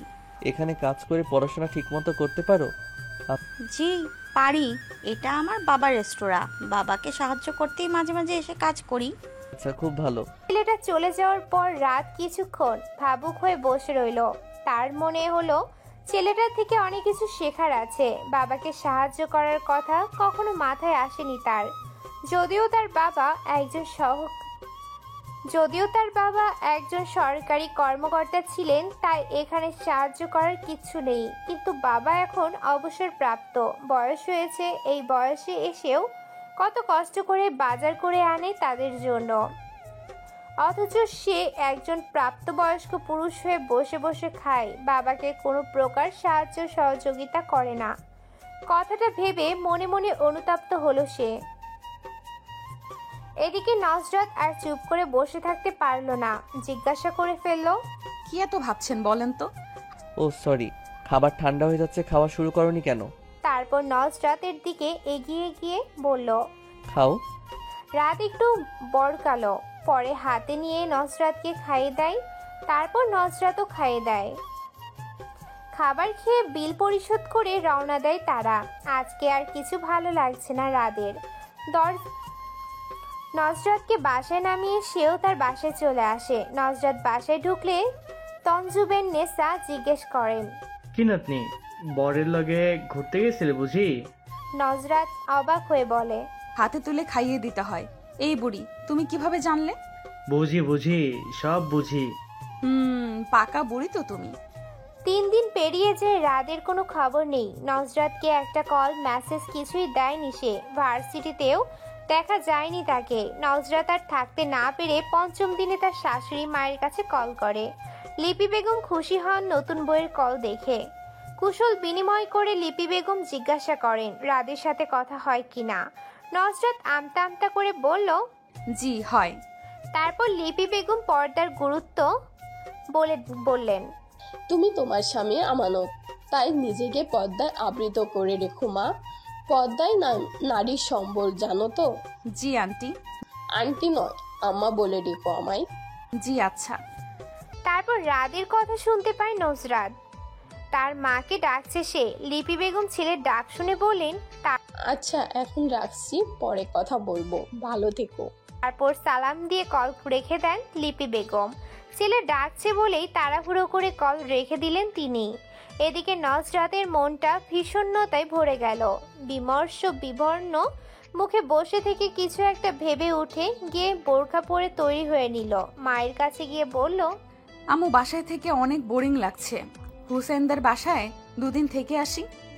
আজ তরিকা বেগমের অফিস বন্ধ। তিনি শুয়েছিলেন। মেয়ের কথায় উঠে বসে বললেন, হঠাৎ ওদের বাড়িতে যাবি কেন? জামাইকে বলেছিস? নজরাত খানিকটা বিরক্ত নিয়ে বলল, আমি কি এখনো তাদের বাড়িতে গিয়েছি যে কোথাও যেতে পারমিশন নিয়ে যেতে হবে? আমি যাচ্ছি। নজরাত চলে গেল। এটা নতুন না। যখনই নজরাত এর মন খারাপ থাকে তখনই সে হুমাইসার কাছে চলে যায়। হুমাইসাও নজরাত এর বাসায় চলে আসে। তারা দুজন ভীষণ ভালো বান্ধবী, তাই কেউ বাধা দেয় না। সন্ধ্যাবেলা রাত শাশুড়ির বাসায় আসে। তরিকা বেগম নতুন জামাইকে দেখে কোনটা রেখে কি করবেন ভেবে পান না। তারপর নাস্তা তৈরি করতে ব্যস্ত হয়ে পড়েন। রাত শাশুড়ি মায়ের কাছে শুনেছে তার বউ বান্ধবীর বাসায় বেড়াতে গিয়েছে, তাই এখানে আর থাকতে ইচ্ছে করছে না তার। কিন্তু চলে গেলে খারাপ দেখাবে, তাই অগত্যা বাধ্য হয়ে বসে আছে। তঞ্জুবের নেসা এটা সেটা জিজ্ঞেস করছে তাকে। সেও ভালো ছেলের মতো জবাব দিচ্ছে। তরিকা বেগম জামাইকে নুডলস আর ফুল পিঠা খেতে দেন। ফুল পিঠা আগেই বানিয়ে তেলে ভেজে রাখা ছিল। ওগুলো দ্বিতীয়বার তেলে ভেজে গুড়ের সিরাই দিয়েছে। সাথে রাত এর আনা ফল আর মিষ্টিও দিল। তঞ্জুবের নেসা মেয়েকে বললেন, তোরই পানি দিলি না? তরিকা বেগম বললেন, হ্যাঁ আম্মা দিচ্ছে। তারপর হন্তদন্ত হয়ে ছুটে পানি নিয়ে আসেন। বিয়ের পর নতুন জামাই প্রথম আসলো, অথচ মেয়েটা বাসায় নেই। তাই তিনি কি করবেন ভেবে পান না। তরিকা বেগম রাতকে বললেন, বাবা তুমি নাস্তা করো, আমি নজরাতকে বলি বাসায় চলে আসতে। একথা শুনে রাত ব্যস্ত হয়ে বলল, না আন্টি, ওকে কিছু বলার দরকার নেই। আমি এমনিতে এসেছিলাম, চলে যাব এখন। কি বলো বাবা, আজকে থাকবে না? নজরাত নাই বললেই তুমি চলে যেতে চাইছো? আমি এক্ষুনি নজরাতকে আসতে বলছি। না আন্টি প্লিজ, ওকে আসতে বলবেন না। রাত হয়ে যাচ্ছে, একা আসাটা রিস্ক হবে। রাতের শেষের কথায় দমে যান তরিকা বেগম। সত্যি তো, রাত হয়ে যাচ্ছে, একা মেয়েটা আসবে কিভাবে? পরিস্থিতি তো ভালো না, কখন কি দুর্ঘটনা ঘটে তার তো কোনো ঠিক নেই। রাফি কোচিং করে মাত্র বাসায় ঢুকলো। নতুন দুলাভাইকে দেখে দৌড়ে এসে বলল। রাত মুচকি এসে বলল, আলহামদুলিল্লাহ ভালো, তুমি কেমন আছো? ভাই ভালো আছি। পড়াশোনা কেমন চলছে তোমার? এই চলছে কোনো রকম। ভালো নয় কেন? তরিকা বেগম বললেন, সারাদিন দুষ্টুমিতে মেতে থাকে, একদম পড়াশোনা করতেই চায় না। ভালো হবে কিভাবে বলো? মায়ের কথায় রাফি লজ্জে মাথা নিচু করে বসে থাকে। রাত কিছুক্ষণ পড়াশোনা নিয়ে রাফিকে বোঝায়। তারপর সবার কাছ থেকে বিদায় নিয়ে চলে যায়। নজরাত হুমাইসাদের বাসায় আসার পর থেকে মন খারাপ করে বসে আছে। হুমাইসা ও বান্ধবীর সাথে শোক পালন করছে। হুমাইসার মা তাদের জন্য সেমাই রান্না করে নিয়ে আসে। দুই বান্ধবীকে চুপ করে বসে থাকতে দেখে বললেন, কিরে, তোরা দুই বান্ধবী একসাথে হলে বাড়ি মাথায় করে ফেলতি, আর এখন এত নীরব কেন? হুমাইসা ঠোঁট উল্টে বলে, আমাদের আজকে মন ভালো নেই। কেন, কি হয়েছে? ওই তুমি বুঝবে না, তুমি বুঝবে না। নজরাতা সেম টাইম তারপর তারা তিনজনে মিলে সেমাই খায়। হুমাইসার বাবা একজন প্রবাসী। তারা তিন বোন। বড় বোনের বিয়ে হয়েছে, শ্বশুরবাড়িতে থাকে। তারপর হুমাইসা, এরপর তার ছোট বোন হাবিবা এবার পঞ্চম শ্রেণীতে পড়ে। হুমাইসাদের ঘরে বর্তমানে কোনো পুরুষ মানুষ থাকে না, তাই এখানে নির্দ্বিধায় চলে আসতে পারে নজরাত। তাছাড়া নজরাতদের বাসায় ও উপযুক্ত কোনো পুরুষ মানুষ নেই, তাই হুমাইসা ও সেখানে নির্দ্বিধায় যেতে পারে। দুই বান্ধবীর দৌলতে তাদের মায়ের মধ্যেও সুসম্পর্ক গড়ে উঠেছে, তাই তারা মেয়েদের বাধা দেন না। অপরদিকে রাত নজরাতকে কল করে তার ফোন বন্ধ পেয়ে তাদের বাসায় এসেছিল, কিন্তু নজরাতকে না পেয়ে মন খারাপ করে চলে যেতে যায়। তার ধারণা সেদিনের ব্যবহারে হয়তো কোনোভাবে নজরাত কষ্ট পেয়েছে, তাই ফোন বন্ধ করে রেখেছে। তাছাড়া কয়েকদিন রাত অনেক ব্যস্ত থাকায় নজরাতের খোঁজ নেওয়ার সময় পায়নি বলে হয়তো মেয়েটা রাগ করে বান্ধবীর বাসায় গিয়ে বসে আছে। লজ্জায় শাশুড়ি মায়ের কাছে নজরাতের বান্ধবী বাসার ঠিকানা চাইতে পারেনি সে। এখন বাসায় এসে আফসোস করছে। সেদিন নজরাতকে দেখার পর থেকে তার মাথায় তাসনুফার কথা ঘুরপাক খাচ্ছিল। তাসনুফা বলেছিল সেদিন নজরাত যে ছেলেটার সাথে দাঁড়িয়ে কথা বলছিল তার সাথে নজরাতের সম্পর্ক আছে, অথচ তখন তাদের বিয়ের কথা চলছিল। সত্যি কি ওই ছেলেটার সাথে নজরাতের সম্পর্ক আছে বা ছিল? আগে সম্পর্ক থাকলেও রাতের কোনো সমস্যা নেই, কিন্তু এখন যদি থাকে তাহলে? তাই রাত সেদিনের ছেলেটাকে খুঁজে বেড়ায়, কিন্তু পুরো ভার্সিটিতে খুঁজে পায় না। আসলে কারো নাম ঠিকানা না জানলে খুঁজে বের করা মুশকিল। নুসরাতকে জিজ্ঞাসা করাও যাবে না। যদি এসব কিছু সত্যি না হয়ে থাকে তাহলে মেয়েটা কষ্ট পাবে, তাই তাকেও জিজ্ঞাসা করতে পারেনি রাত। এদিকে তাসনুফা কে জিজ্ঞাসা করলে ও বলে, শুনলাম তুই নাকি বিয়ে করেছিস, বিয়ের পরে অন্য মেয়েদের খবর নিচ্ছিস, ব্যাপার কি বলতো? এই তোর চরিত্র, যাকে কিনা অনেকে আইডল মনে করে, তোর বউয়ের সাথে যোগাযোগ করে দিস, তাহলে তাকে সাবধান করে দেব, তোকে যেন সবসময় চোখে চোখে রাখে। মেয়েটার কথা শুনে রাত সেদিন ভীষণ রেগে গিয়েছিল। তাকে তার বন্ধুরা শান্ত করে, না হলে হয়তো তাসনুফার গায়ে হাত তুলে বসতো। এরপর দুদিন কেটে যায়। নজরাত এখনো বাসায় ফিরে আসেনি। তরিকা বেগম বেশ কয়েকবার কল করে ফোন বন্ধ পেয়েছেন। শেষে বাধ্য হয়ে হুমাইসাকে কল করলে সে জানায় নুসরাতের জ্বর এসেছে। তরিকা বেগম বিচলিত হয়ে পড়লে হুমাইসাকে জানায় আজকে জ্বরটা ছেড়েছে অনেকটা, টেনশনে কিছু নেই। হুমাইসা ফোন রেখে নুসরাতকে বলল, আন্টি, তোর অসুস্থতার কথা শুনে টেনশন করছে, একটু কথা বলতে পারতি? নজরাত খাটের বাছুতে বালিশ ঠেকা দিয়ে আধশোয়া হয়ে বসে আছে, মাথাটা ভীষণ ধরে আছে। দীর্ঘশ্বাস ফেলে বলল, এখন আম্মুর সাথে কথা বললে ঠিক ওনার কথা জিজ্ঞেস করতো, তাই বলিনি। সম্পর্ক শুরু না হতেই এইভাবে ভেঙে যেতে দিবি? ওনার বোধ হয় আমাকে পছন্দ নয়। কিভাবে জানলি? ভাইয়া কি এই কথা তোকে বলেছে? ওনার রিয়াকশন দেখে বুঝতে পেরেছি আমি। বিয়েটা ভেঙে গেলে আম্মুকে কিভাবে সামলাবো আমি, এসব ভাবতে ভাবতে মাথা কাজ করছে না। আর তুই কষ্ট পাবি না? সেসব ভাবতে পারছি না, ভীষণ কষ্ট হচ্ছে আমার, জানিস। আমি না জানলে আর কে জানবে? হুমাইসা তার বান্ধবীর কষ্ট আর চোখে দেখতে পাচ্ছে না, তাই ঠিক করলো আগামীকাল ভার্সিটিতে গিয়ে রাদের সাথে কথা বলবে। ছোট ক্যাবিনেটের উপর রাখা দৈনিক যুগান্তর পত্রিকা। ফারুক সাহেব শূন্য চোখে চেয়ে আছে উপরের দিকে। জুই দরজায় দাঁড়িয়ে বলল, বাবা আসবো? আয় মা। বাবা, তোমার কি শরীর খারাপ? কই না তো। তাহলে তুমি আগের মতো আমাদের খোঁজ খবর নাও না কেন? মনটা ইদানিং ভালো যায় না রে মা। তোমার মন খারাপ কেন বাবা? চৈতি আপুর সাথে ভাইয়ার বিয়েটা হয়নি বলে মন খারাপ তোমার? না, তার জন্য আর এখন মন খারাপ হয় না। আল্লাহ যা করেন ভালোর জন্যই করেন। একটা বিয়ে ঠিক হতে যারা জড়িত থাকে তারা শুধু উসিলা মাত্র। বিয়েটা মূলত আল্লাহ তাআলার ইচ্ছাতেই হয়।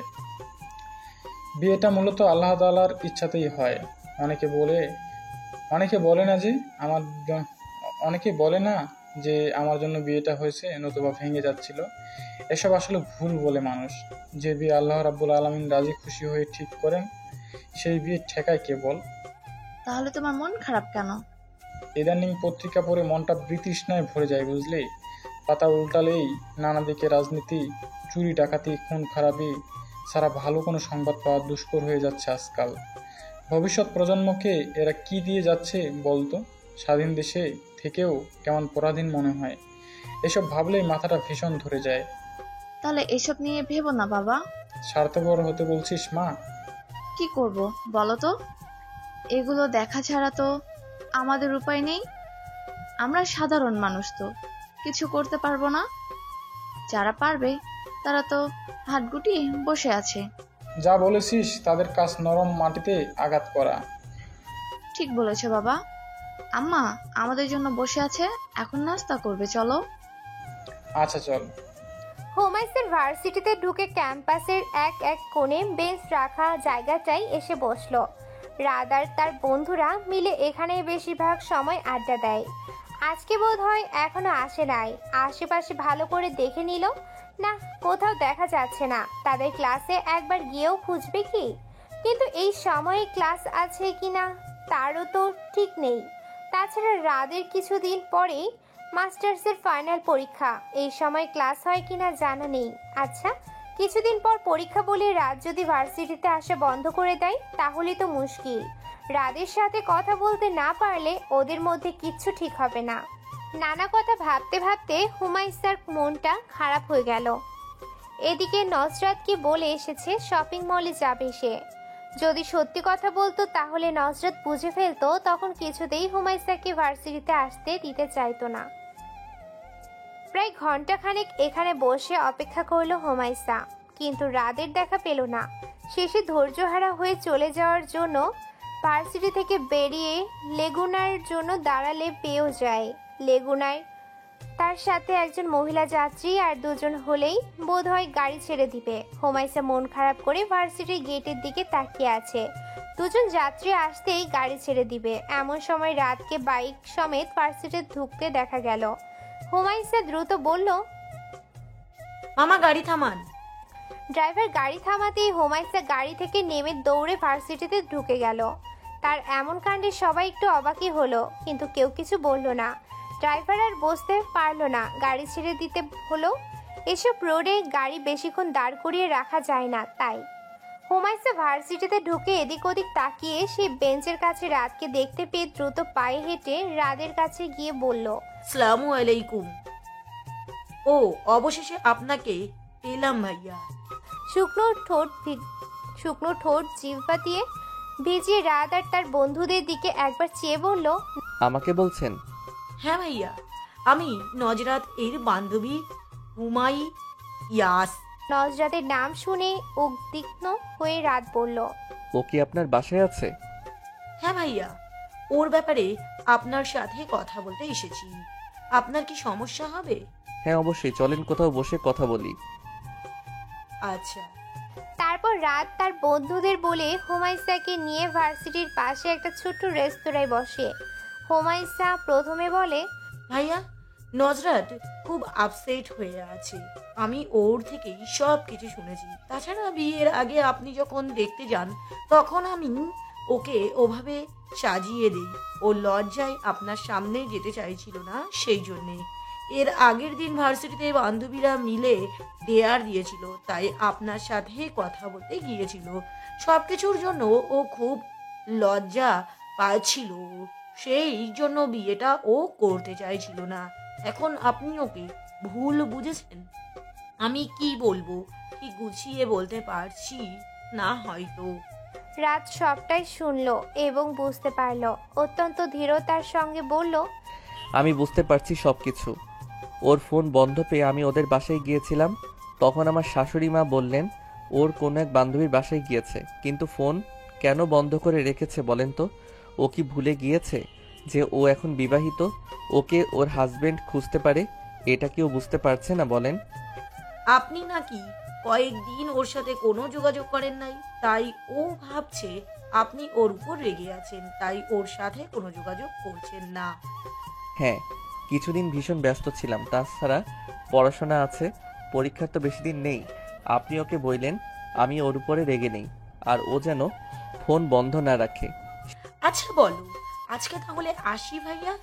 হুমায়সা বসা থেকে উঠতে নিলে রাত দ্রুত বলে ওঠে, সে কি কিছু না খেয়ে চলে যাবেন? কি খাবেন বলেন? না ভাইয়া, এমনিতেই অনেক লেট হয়ে গেছে, আজকে যেতে হবে। না না, তা বললে তো হবে না। আমি অনুরোধ করছি কিছু খেয়ে যান, না হলে আমার খারাপ লাগবে। আচ্ছা তাহলে কোল্ড কফি খাবো। শুধু কফি? হ্যাঁ ভাইয়া, আমি বাসায় যেতে হবে। আচ্ছা, তাহলে নজরাতকে কোনোদিন আসবেন তখন বেশি করে খাবেন। রাত মুচকি এসে বলল। রাদের কথাই হুমায়সা ও মুচকি এসে বলল, ইনশাআল্লাহ। তারপর হুমায়সা কোল্ড কফি খেয়ে রেস্তোরাঁ থেকে বেরিয়ে রিক্সার জন্য দাঁড়ালে রাত নিজেই রিক্সা ঠিক করে ভাড়া মিটিয়ে দেয় রিক্সা চালককে। এতে ভীষণ অপ্রস্তুত হয়ে যায় হুমায়সা। রাতকে বলে, এসবের কি দরকার ছিল ভাইয়া? আমার জন্যই তো আপনার লেট হলো না। আচ্ছা যাই হোক, আপনার বান্ধবীকে মনে করে বলবেন প্লিজ। আচ্ছা বলবো। হুমায়সা চলে যাওয়ার পর রাদু বাসায় চলে যায়। নজরাদের খোঁজ পাওয়াতে এখন শান্তি লাগছে। মনটা কিছুদিন খুব অস্থির লাগছিল তার। ফারুক সাহেব বসে চা পান করছিলেন, এমন সময় জুই আব্বা বলতে বলতে হন্তদন্ত হয়ে ছুটে আসে। ফারুক সাহেব চায়ের কাপ রেখে বললেন, কিরে এভাবে ছোটাছুটি করছিস কেন? ব্যথা পাবি তো। বাবা, খবর শুনেছো? কোটা বাতিলের জন্য ছাত্ররা আন্দোলনে নেমেছে। ভালো কাজে নেমেছে তারা, আল্লাহ তাদের সহায় হন, আমিন। জানিস, অনেক মানুষ আছে যারা মুক্তিযোদ্ধার নামে জালিয়াতি, প্রতারণা ও অসত্য তথ্য দিয়ে মুক্তিযোদ্ধা পরিচয়ে সরকারি ভাতা নিচ্ছেন।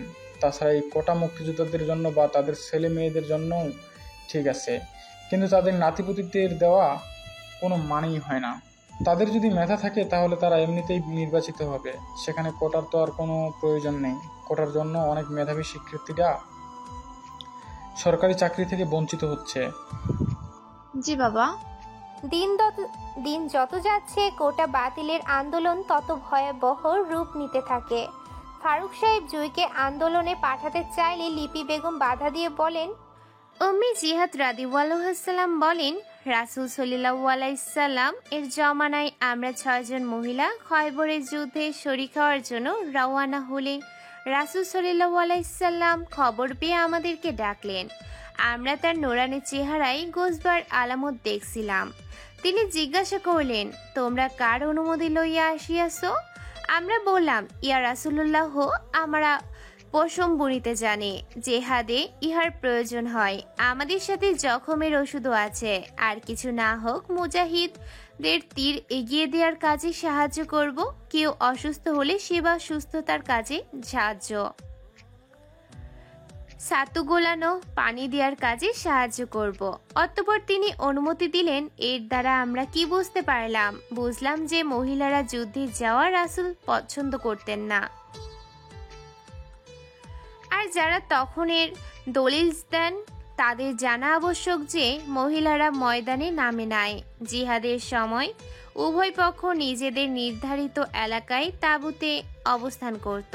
মহিলারা নিজেদের দলের লোকদেরকে সাহায্য করত, নন মাহরামদের গায়ে ধরে ধরে বাঁচাতে নামতো না। আর যখন পর্দার হুকুম নাজিল হলো তখন অনেক কিছুই বদলে গেল। দাসীরা যেত সাথে যেন খেদমত করতে পারে।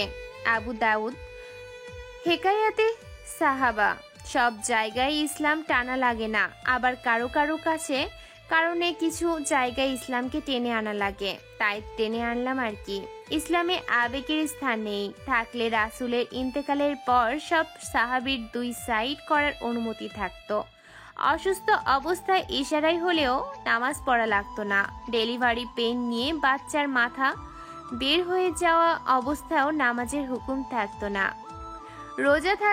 রোজা রাখতে না পারলে কাজা বা কাফারা আদায় করা লাগতো না। আমি নামলে বিজয় হয়ে যাবে, ব্যাপারটা এমন না। আগে ধর্ম, এরপর ধর্মের কর্ম। আন্দোলনে নামার দরকার নাই। যখন জিহাদের ডাক আসবে, আলেম সমাজ আমাদের ব্যাপারে যেই ফতোয়া দিবেন আমরা তা মেনে নিব ইনশাআল্লাহ।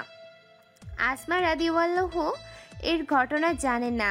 তিনি রাসূল সাল্লাল্লাহু আলাইহি সাল্লামকে প্রশ্ন করেছিলেন, পুরুষরা জামাতে নামাজ পড়ে, জিহাদ করে, আমরা তো এগুলো করতে পারি না। তখন নবীজি কি বলছিলেন? তিনি বলেন নাই যে আচ্ছা তোমরাও যাও জামাতে নামাজ পড়তে, তোমরাও যাও জিহাদে। উনি বলেছিলেন তোমরা স্বামীর ইতায়াত করো, তাদের সাথে উত্তম আচরণ করো, এগুলো ওই সব আমলের সমান সওয়াব। হেকায়াতে সাহাবা উসদুল গবাদ। জুই তাও মায়ের অবাধ্য হয়ে বলল, অনেক মেয়েরাই তো নেমেছে, আমি গেলে কি হবে আম্মা? যারা নেমেছে তারা কলেজের শিক্ষার্থী। আমিও তো কলেজের স্টুডেন্ট। তারা পর্দার ব্যাপারে জানে বা জানলেও মানে না। তুই তো জানিস, তারপরেও বলছিস কেন? শেষে মায়ের সাথে না পেরে জুই মন খারাপ করে নিজের রুমে চলে যায়। আর ফারুক সাহেব বাহিরে থেকে বের হন ছাত্রদের কোনো সাহায্য করতে পারেন কিনা দেখার জন্য। এদিকে রাজ শাহামত এই আন্দোলনে যোগ দিয়েছে শুনে দুশ্চিন্তায় পড়ে রাত দিন আল্লাহ তাআলাকে ডেকে চলেছে নজরাত। নজরাত আন্দোলনে যোগ দিতে চেয়েছিল, কিন্তু তরিকা বেগম কঠোরভাবে নিষেধ করেছেন। তিনি স্বামীকে হারিয়ে নিঃস্ব হয়েছিলেন, এখন সন্তানকে হারাতে চান না। ইতিমধ্যে কতগুলো পরিবার তাদের সন্তানদের হারিয়ে আর্তনাদ করেছেন দেখা যাচ্ছে। তারপরও কোন ভরসায় মায়েরা তাদের সন্তানদের রাজপথে পাঠানোর ভরসা করবেন? এমন চিত্র বেশিরভাগ পরিবারেরই দেখা যাচ্ছে। কেউ কেউ তাদের ধিক্কার জানিয়ে বলছে, আপনারা ঘরে বসে থাকেন, আমরা প্রাণ দিয়ে সফল হলে তবে ঘর থেকে বের হইন। দিন যত যাচ্ছে তত মৃত্যুর সংখ্যা বেড়েই চলেছে। হেলিকপ্টার থেকে মানুষকে গুলি করা হচ্ছে, ছোট ছোট বাচ্চারা বাসা থেকেও প্রাণ হারাচ্ছে। এর ফলে ছাত্ররা আরো সাহসী হয়ে উঠছে। প্রশাসন তাদের দমিয়ে রাখতে পারছে না, আর পারছে না বলেই অনৈতিকভাবে ছাত্রদের উপর গুলি চালাচ্ছে। এর মাঝে আবার দ্বিতীয় পক্ষ তৃতীয় পক্ষ ঢুকে ছাত্রদলের শান্ত আন্দোলনকে অশান্ত করে তোলে। নেটওয়ার্কের বন্ধ করে দেওয়া হয়, মানুষ সেই পুরনো যুগে ফিরে যায়। রেডিও শুনে দিন পার করতে হচ্ছে। নতুন প্রজন্ম চোখের সামনে আরেক যুদ্ধ দেখতে পায়, বা যা তারা বইপত্রে এতদিন পড়ে এসেছে। বৈষম্য বিরোধী ছাত্র আন্দোলনে পূর্ব ঘোষিত গণমিছিল কর্মসূচিতে হামলা চালিয়েছে আওয়ামী লীগের নেতা কর্মীরা। এতে অন্তত 30 শিক্ষার্থী আহত হয়েছে বলে খবর পাওয়া গেছে। তাদের মধ্যে 6 জন শিক্ষার্থী গুলিবিদ্ধ হয়েছেন, বেশ কয়েকজনকে চাপাতি দিয়ে কোপানো হয়েছে। এদের মধ্যে রাত ছিল। দুপুরবেলা খবর পেয়ে দৌড়ে যায় নজরাত। এত আহতদের ভিড়ে রাতকে খুঁজে পেতে অনেক সময় লেগে যায় নজরাতের। বেচারাকে পিটিয়ে প্রায় আধমারা করে ফেলেছে। স্বামীকে এমন অবস্থায় দেখে পাগল প্রায় নজরাত।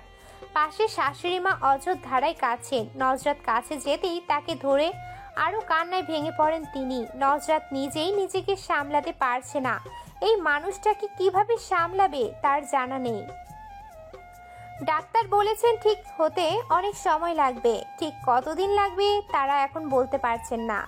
1 সপ্তাহ পর রাতকে তাদের বাসায় নিয়ে আসা হয়। হসপিটালে এত ভিড়ের মাঝে ছেলেটা ঠিক হবে কিনা বলে মনে করেন লিপি বেগম, তাই তিনি বাসায় নিয়ে আসেন। তরিকা বেগম জামাইকে দেখে যান। দুশ্চিন্তায় ঘুম উড়ে গেছে তার। ঠিক এই কারণেই তিনি এসব আন্দোলন চান না, যেখানে মায়েরা তাদের সন্তানকে অকালে হারিয়ে ফেলবে এমন স্বাধীনতাকে নিয়ে চান না কখনোই। হয়তো এখানে মানুষ স্বার্থপর বলবে, কিন্তু মায়েরা তাদের সন্তানদের জন্য শুধু স্বার্থপর না, সবকিছুই করতে পারেন। স্বামীর এই বিপদের দিনে ঘরে হাত ফুটিয়ে বসে থাকতে পারল না নজরাত। লজ্জাশরম ভুলে স্বামীর ঘরে রওনা দিল। তরিকা বেগম বাধা দিতে গিয়েও দিতে পারলেন না। এখানে বাধা দেওয়া তার অধিকারের মধ্যে পড়ে না। কলিং বেলের শব্দে শুনে জুই এসে দরজা খুলে অবাক হয়ে বলে, ছোট ভাবি, এসো ভিতরে এসো। আম্মা, দেখো কে এসেছে। নজরাত ভিতরে ঢুকলে লিপি বেগম আসেন। তাকে দেখে নজরাত বলেন, ওনার এমন অবস্থার সময় বাসায় বসে থাকতে পারলাম না আম্মা, তাই চলে এলাম। আমি কি ভুল করেছি?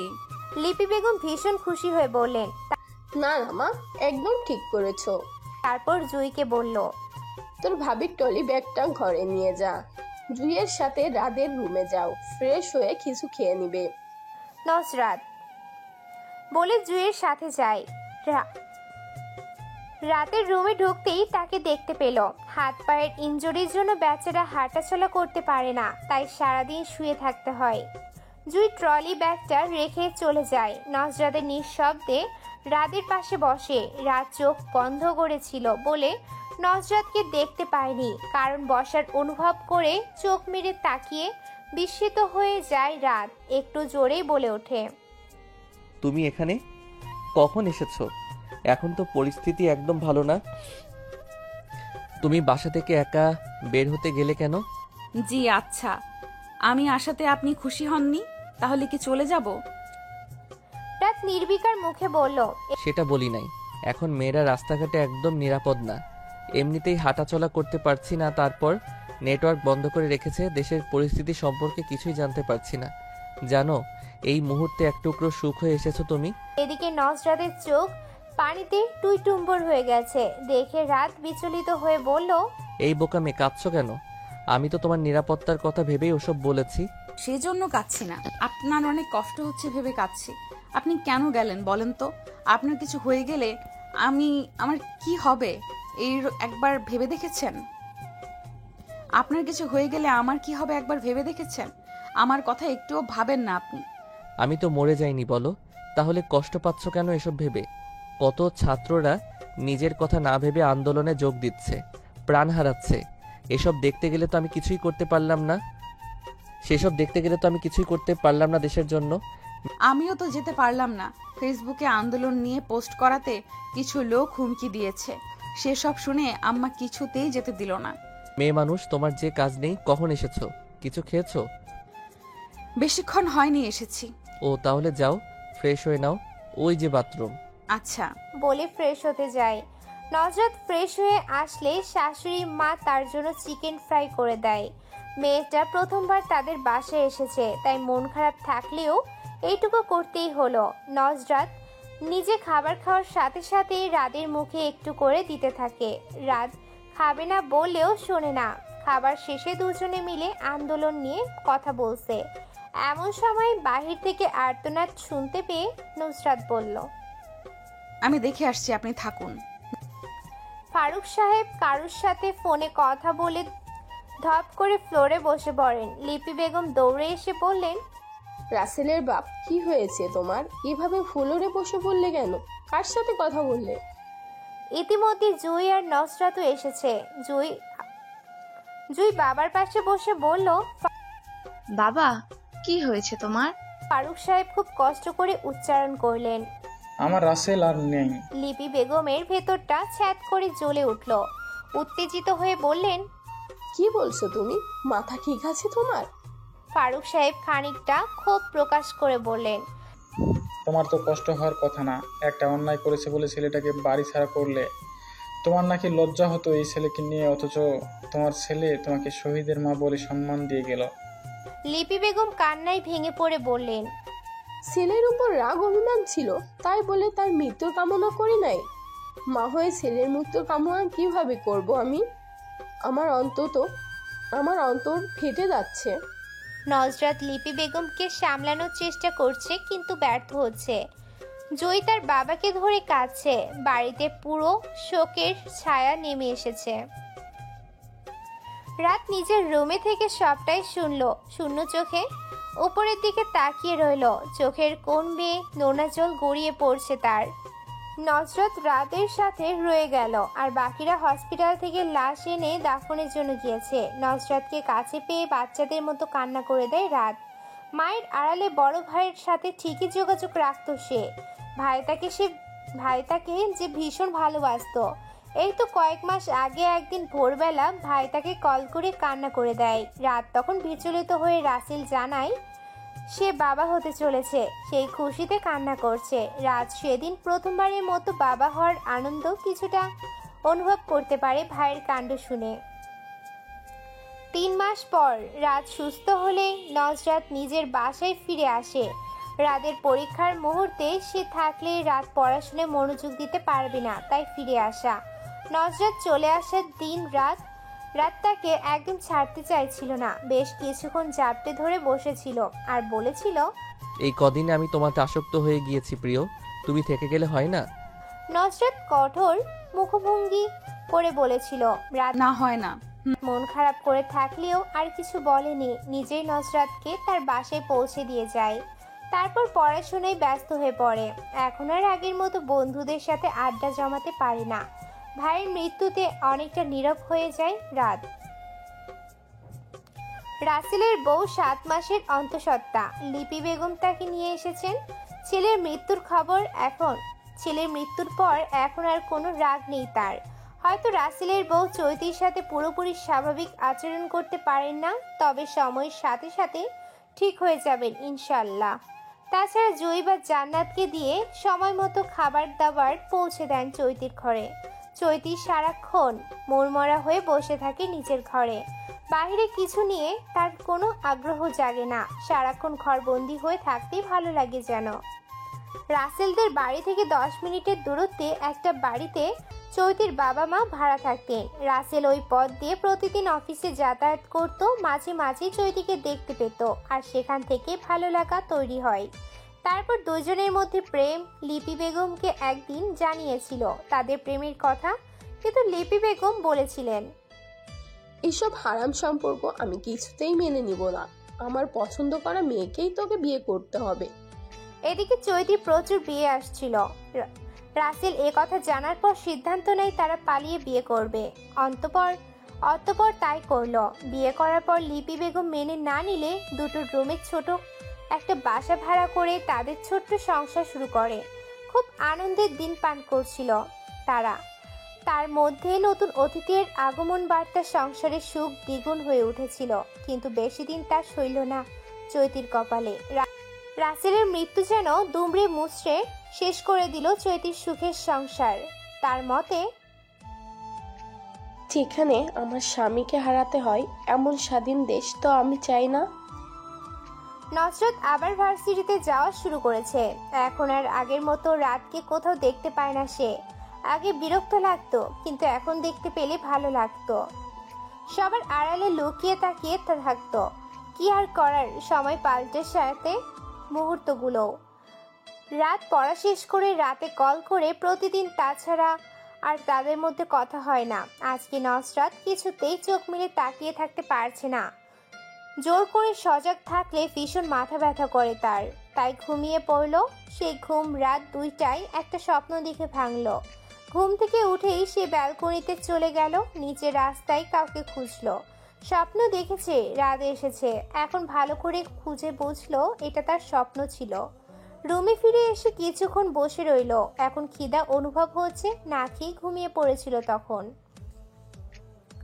বাথরুম থেকে চোখ মুখে পানি ঝাপটা দিয়ে এসে বিস্কুটের প্যাকেট নিয়ে বসলো। ফোন ইউজ করছে আর বিস্কুট খাচ্ছে। অনলাইনে গিয়ে দেখলো রাত বেশ কয়েকবার কল করেছিল।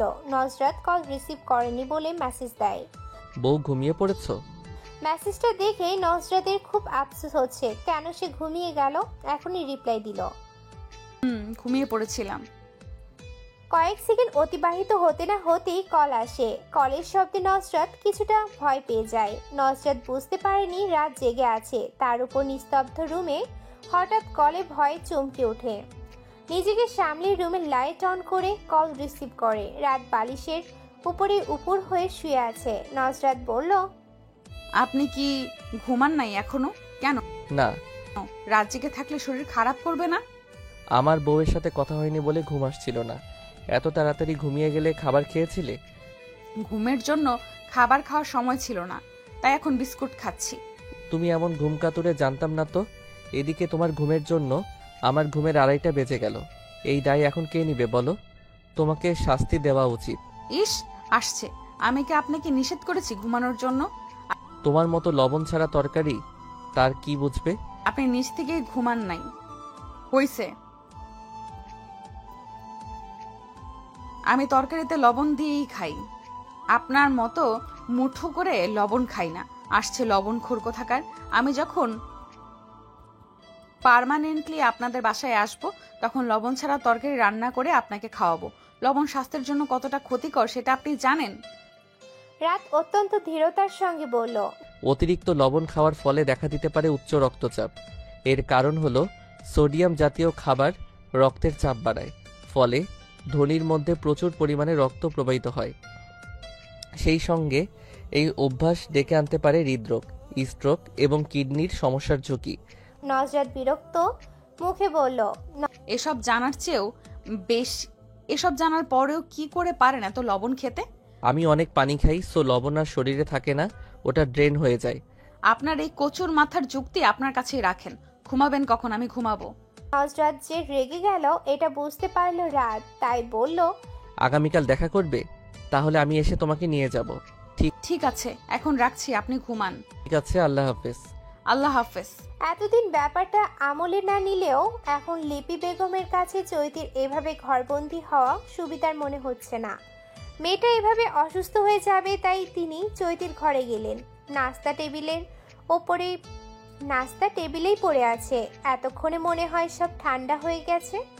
মেয়েটা না খেয়ে জানালার গ্রিলে ধরে উদাস দৃষ্টিতে আকাশের দিকে তাকিয়ে আছে। লিপি বেগমের ভেতরটা যেন কেমন যেন করে উঠল। সেও সন্তান হারিয়েছে, কিন্তু তার বাকি সন্তানদের দিকে তাকিয়ে হয়তো কিছুটা হলেও কষ্ট ভুলে থাকতে পারেন। কিন্তু এই মেয়েটা তো কোনো কিছু বিনিময় সেটা পারে না। তাদের উচিত সবাই মিলে মেয়েটাকে সময় দেয়া, যেন খারাপ চিন্তাগুলো মনের মধ্যে না আসতে পারে। লিপি বেগম দরজায় টোকা দিয়ে ভিতরে ঢুকলো। চৈতির সামনে ঘুরে মাথা নিচু করে দাঁড়িয়ে থাকে। তিনি বললেন, খাবারটা খাওনি কেন? ঠান্ডা হয়ে গেল তো। খেতে ইচ্ছে করছিল না। সকালে ওষুধ আছে না? জি আছে। আমি খাবার গরম করে আনছি, খেয়ে ওষুধ খেও।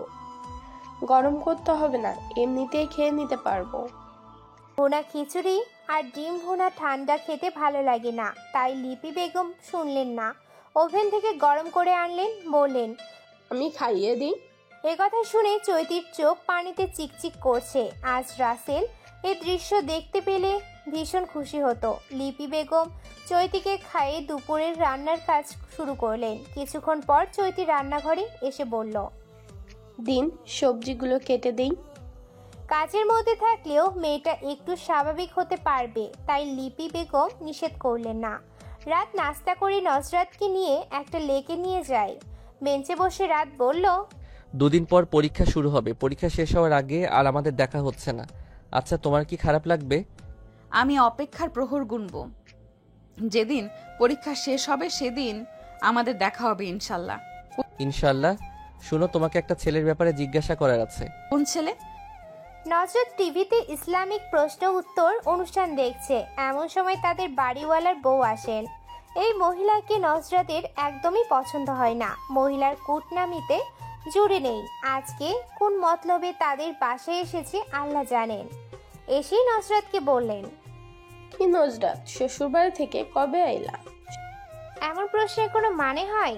এই নিয়ে বেশ কয়েকবার তিনি জিজ্ঞাসা করেছেন নজরাত শ্বশুরবাড়ি কবে যাবে। তখন তাকে তরিকা বেগম স্পষ্টভাবে বলেছেন যে জামাইয়ের পরীক্ষা শেষ হলে নিয়ে যাবে। কয়েক মাস বা এর বেশিও লাগতে পারে। অথচ এই মহিলা আবারও এসব কথা জিজ্ঞেস করছেন, যেন ওনার ঘরের খাবার খেয়ে শেষ করছে নজরাত। তরিকা বেগম রান্নাঘর থেকে এসে বললেন, ও ভাবি, আপনি এসেছেন, বসেন ভাবি। নজরাত মাকে পেয়ে যেন হাত ছেড়ে বাঁচল। দ্রুত উঠে চলে যেতে নিলে ভদ্র মহিলা নজরাতকে থামিয়ে দিয়ে বললেন, শোন মেয়ে, দিনকাল যা পড়েছে, এইভাবে জামাইকে ছেড়ে থাইকো না বেশি দিন। পুরুষ মানুষের মন বোঝাই তো, কোন দিন থেকে কোন দিক চলে যায় তার তো কোনো ঠিক নাই। আজকাল বউ পাশে থাইকাই যে আঁকা খুমকা করে পুরুষে, তাদের কোনো বিশ্বাসই নেই। মহিলার কথায় নজরাত খানিকটা বিব্রত বোধ করে বলল, ওনার পরীক্ষা চলছে, তার মধ্যে আপনি কি সব বলছেন আন্টি? আমি বুঝতে পারলাম আপনি ঠিক কি বোঝাতে চাইছেন। ভদ্র মহিলা আফসোসের সুরে বললেন, বুঝবা বুঝবা, যখন আর সামলাইবার কিছু থাকবো না তখন বুঝবা আমার কথা। নজরাত আর কিছু বলল না, নিজের রুমে দরজা বন্ধ করে বসে রইল। মনটা বিষণ্ণতায় ভরে গেছে তার।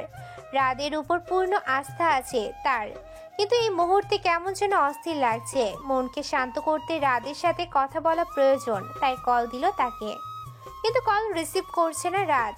নজরাত আর নিজেকে সামলে উঠতে পারল না, কান্নাগুলো চোখের পানি হয়ে ঝরে পড়া শুরু করে। শেষে বালিশের উপরে মুখ লুকিয়ে ফুপিয়ে কান্না করে। রাতের খাবার খেতে তরিকা বেগম ডাকলেও দরজা খোলে না। রাত 10টার পর রাত নজরাতের ফোন বন্ধ পেয়ে শাশুড়ি মায়ের ফোনে কল করে জানতে চায়, নজরাতের কি হয়েছে, ওর ফোন বন্ধ কেন? তরিকা বেগম কি বলবেন ভেবে পান না, তাই বলেন, ওর বোধহয় মন খারাপ। তুমি চিন্তা করো না বাবা, কিছুক্ষণ পরেই ঠিক হয়ে যাবে। নজরাত পরের দিন সকালে ঘুম থেকে উঠে ফোন অন করে দেখলো রাত অনেকবার কল করেছিল। অনলাইনে গিয়ে দেখে সেখানেও অনেকগুলো মেসেজ দিয়ে রাখছে। নজরাত শুধু মেসেজের রিপ্লাই দিল, ভালো লাগছিল না তাই ফোন বন্ধ করে রাখছিলাম। কিছুক্ষণ পর রাত কল করে, জিজ্ঞাসা করে নাস্তা করছে কিনা নজরাত বলল করেছে। তারপর স্বাভাবিক কিছু কথা বলে রেখে দেয়। ভার্সিটিতে এসে একটা ক্লাসের পর গ্যাপ থাকে, তখন নজরাত বান্ধবীরা মিলে লাইব্রেরিতে বা ক্যান্টিনে বসে গল্পগুজব করে। আজকে লাইব্রেরিতে বসে গল্প করছে তারা। মেয়েদের গল্পগুজবের মধ্যে ফিউচারে বিয়ে নিয়ে আলোচনা থাকেই, এটা কমন ব্যাপার। তো অবিবাহিত যারা, তাদের স্বপ্ন খুব সুন্দর করে সাজবে বিয়ের দিন। আর বিবাহিতদের কথা, সাজগোজ করতে পারলে বলে কিভাবে সেজেছিল, কি জুয়েলারি পরেছিল, আর না করতে পারলে আফসোস করে। এসব আলোচনা শেষে সবাই নজরাতকে ধরলো, কারণ নজরাত কিছুই বলছে না, আনমনা হয়ে বসে আছে। মারুফা বলল, এই নুসরাত, তুই তো কাউকে না যেয়ে নিয়ে বিয়ে করে নিলি, শুনছি পরে নাকি উঠিয়ে নিয়ে যাবে। তখন কিভাবে সাজবি প্ল্যান করছিস? আর তখন আমাদের দাওয়াত দিবি নাকি আবারও লুকিয়ে শ্বশুরবাড়ি চলে যাবি? মারুফার কথায় সবাই হেসে দেয়। আরেকজন বলল, এমন কথাই সবাই মুখ চেপে হাসে। এদিকে নজরাত বরকে জানায় এমন কথায়, হাতের নখ খুঁটতে থাকে। শেষে ভেবে বলে, স্বামী স্ত্রীর গোপন কথা কারোর কাছে বলতে নিষেধ, জানিস না বেদ্যপ মেয়ে কোথাকার। মারুফা বলল, আরে বান্ধবীদের কাছে একটু আধটু বললে কিছু হয় না। বল না কি হয়েছে, কে প্রথম কাছে এসেছে। নজরাত কোরআনের ব্যাখ্যা দিয়ে বলল, সমাজের অনেকেই আছে বন্ধু বান্ধবদের কাছে বাহাদুরি প্রকাশ করতে গিয়ে স্বামী স্ত্রীর একান্ত বিষয় কিংবা পারিবারিক গোপনীয় বিষয়াদি তাদের কাছে বলে বেড়ায়। এটা অনুচিত ও খেয়ানতের কাজ। সাহাবী হযরত আবু সাঈদ খুদরি রাদিয়াল্লাহু তাআলা আনহু থেকে বর্ণিত, রাসূল করিম সাল্লাল্লাহু আলাইহি ওয়াসাল্লাম ইরশাদ করেন, কিয়ামতের দিন আল্লাহর কাছে যে আমানতের খেয়ানত সবচেয়ে বেশি বলে গণ্য হবে তা এই যে কোনো পুরুষ তার স্ত্রীর সঙ্গে মিলিত হয়, স্ত্রীও স্বামীর সঙ্গে মিলিত হয়, অতঃপর স্বামী স্ত্রীর একান্ত বিষয়গুলো অন্যদের কাছে প্রকাশ করে দেয়। স্বামী স্ত্রীর একান্ত বিষয় অন্যের কাছে প্রকাশ করা গর্হিত অপরাধ। ইসলামী বিধানে শুধু স্বামী স্ত্রী নয়, পরিবারের যে কোনো সদস্যের এ ধরনের গোপন কথা প্রকাশ করা খুবই অন্যায়। স্বামী স্ত্রী ও পরিবারের গোপন কথা সংরক্ষিত রাখা ইসলামের অনুপম সৌন্দর্য। তাই এগুলো কেউ কাউকে জিজ্ঞাসা করবি না প্লিজ। আমাদের সকলকেই একদিন মৃত্যুর স্বাদ গ্রহণ করতে হবে, তাই মৃত্যুর ভয় রেখে অন্যায় থেকে নিজেকে সংযত করতে হবে আমাদের। মারুফা এবং অন্যান্য বান্ধবীরা নিজেদের ভুল বুঝতে পেরে তওবা করে বলল। রাদের পরীক্ষা চলছে ৩-৪ দিন গ্যাপ দিয়ে। এদিকে নজরাত যেন ধৈর্যহারা হয়ে পড়ছে। আশেপাশে মানুষ থেকে শুরু করে বান্ধবীরা পর্যন্ত এসব নিয়ে কথা বলছে। তার এসব সহ্য হচ্ছে না একদম। তাছাড়া বিয়ের কতগুলো মাস পেরিয়ে গেল, এখন পর্যন্ত বিয়ে করা স্বামীকে নিজের করে পাওয়া হলো না তার। মাঝে মাঝে মনে হয় সুখের দিন আসার আগেই সে হয়তো মরে যাবে। মৃত্যুর কথা ভাবলে এসব কিছু অর্থহীন মনে হয়। আবার যখন মৃত্যু চিন্তা দূরে সরে যায় তখন আবার না পাওয়ার আফসোস ঘিরে ধরে তাকে। ইদানিং জিদ ধরে রাদের সাথে ঠিকমতো কথা বলে না নুসরাত। রাদের পরীক্ষা শেষ হয়েছে 2 দিন হলো, অথচ নুসরাতকে নিয়ে যাওয়ার কথা মুখেও আনে না। এদিকে বড় ছেলে মারা যাওয়ার পর শাশুড়ি মা ও তেমন একটা কথা বলেন না তার সাথে। সব মিলিয়ে তার মধ্যে ভয় কাজ করে। ইদানিং কত বিয়ে ভেঙে যাচ্ছে, 6-7 বছর সংসার জীবনেও ডিভোর্স হচ্ছে। সেখানে তাদের সংসার তো শুরুই হলো না এখনো। এর মধ্যে কিছু হয় তাহলে নুসরাতের পরিবার শেষ হয়ে যাবে। ব্যালকনির ফ্লোরে বসে আকাশের দিকে তাকিয়ে আনমনে সেসব কথাই ভাবছে নুসরাত। রুমে ফোন বেজে চলেছে। সে কখন থেকে উঠে গিয়ে রিসিভ করতে একদম ইচ্ছে করছে না তার। কয়েকবার কল আসার পর রাফি ফোন নিয়ে এসে বলল, কিরে বয়রা হয়ে গেছিস নাকি? কল আসছে, কখন থেকে শুনতে পাস না? নুসরাত ফোন হাতে দিয়ে দেখলো রাত কল করেছে, কিন্তু নুসরাত আর কল ব্যাক করলো না। ইচ্ছে করছে না তার কথা বলতে। মনে শান্তি না থাকলে কিছুই ভালো লাগে না। রাতের বেলা রাত আসে নুসরাতের বাসায়। তরিকা বেগম নুডলস আর ডিম আর ময়দার মিশ্রণে চমৎকার একটা নাস্তার রেসিপি তৈরি করে দেন। নাস্তা করে নুসরাতের সাথে একান্তে কথা বলতে নুসরাতের রুমের ব্যালকনিতে যায় তারা। নুসরাত চুপচাপ বসে থাকলে রাত জিজ্ঞাসা করে, ইদানিং তোমাকে কেমন মন মারা হয়ে থাকতে দেখি, কি হয়েছে তোমার? আমার সাথে ঠিকমতো কথাও বলো না। তোমার সমস্যাগুলো তো আমাকে না বললে আমি বুঝবো কিভাবে, বলো তো? নুসরাত ধরা গলায় বলল, সব কিছু বলতে হয় না, বুঝে নিতে হয়। আচ্ছা আমি বুঝতে পারছি না, যেহেতু সেহেতু বলো আমাকে। নুসরাত চুপ করে থাকে। চোখের কোণে পানিতে ভিজে গেছে। বাহিরের আবছা আলোয় সেটা বোঝা যাচ্ছে না। রাত এবার বলল, তুমি যখন বলবেই না তখন আমার বসে থাকার কোনো মানে হয় না। আমি চলে যাচ্ছি, ভালো থেকো। তারপর উঠে চলে যেতে নিলে নুসরাত রাতকে জাপটে ধরে ফুপিয়ে কান্না করে দেয়। রাত বিচলিত হয়ে বলল, আরে কান্না করছো কেন? কি হয়েছে বলবে তো? নুসরাত কান্না মিশ্রিত গলায় বলল, আমাকে আপনার করে নিন, আমি আর এইভাবে থাকতে পারছি না, আমার ভীষণ কষ্ট হচ্ছে। আমি কি তোমাকে ছেড়ে ভালো আছি?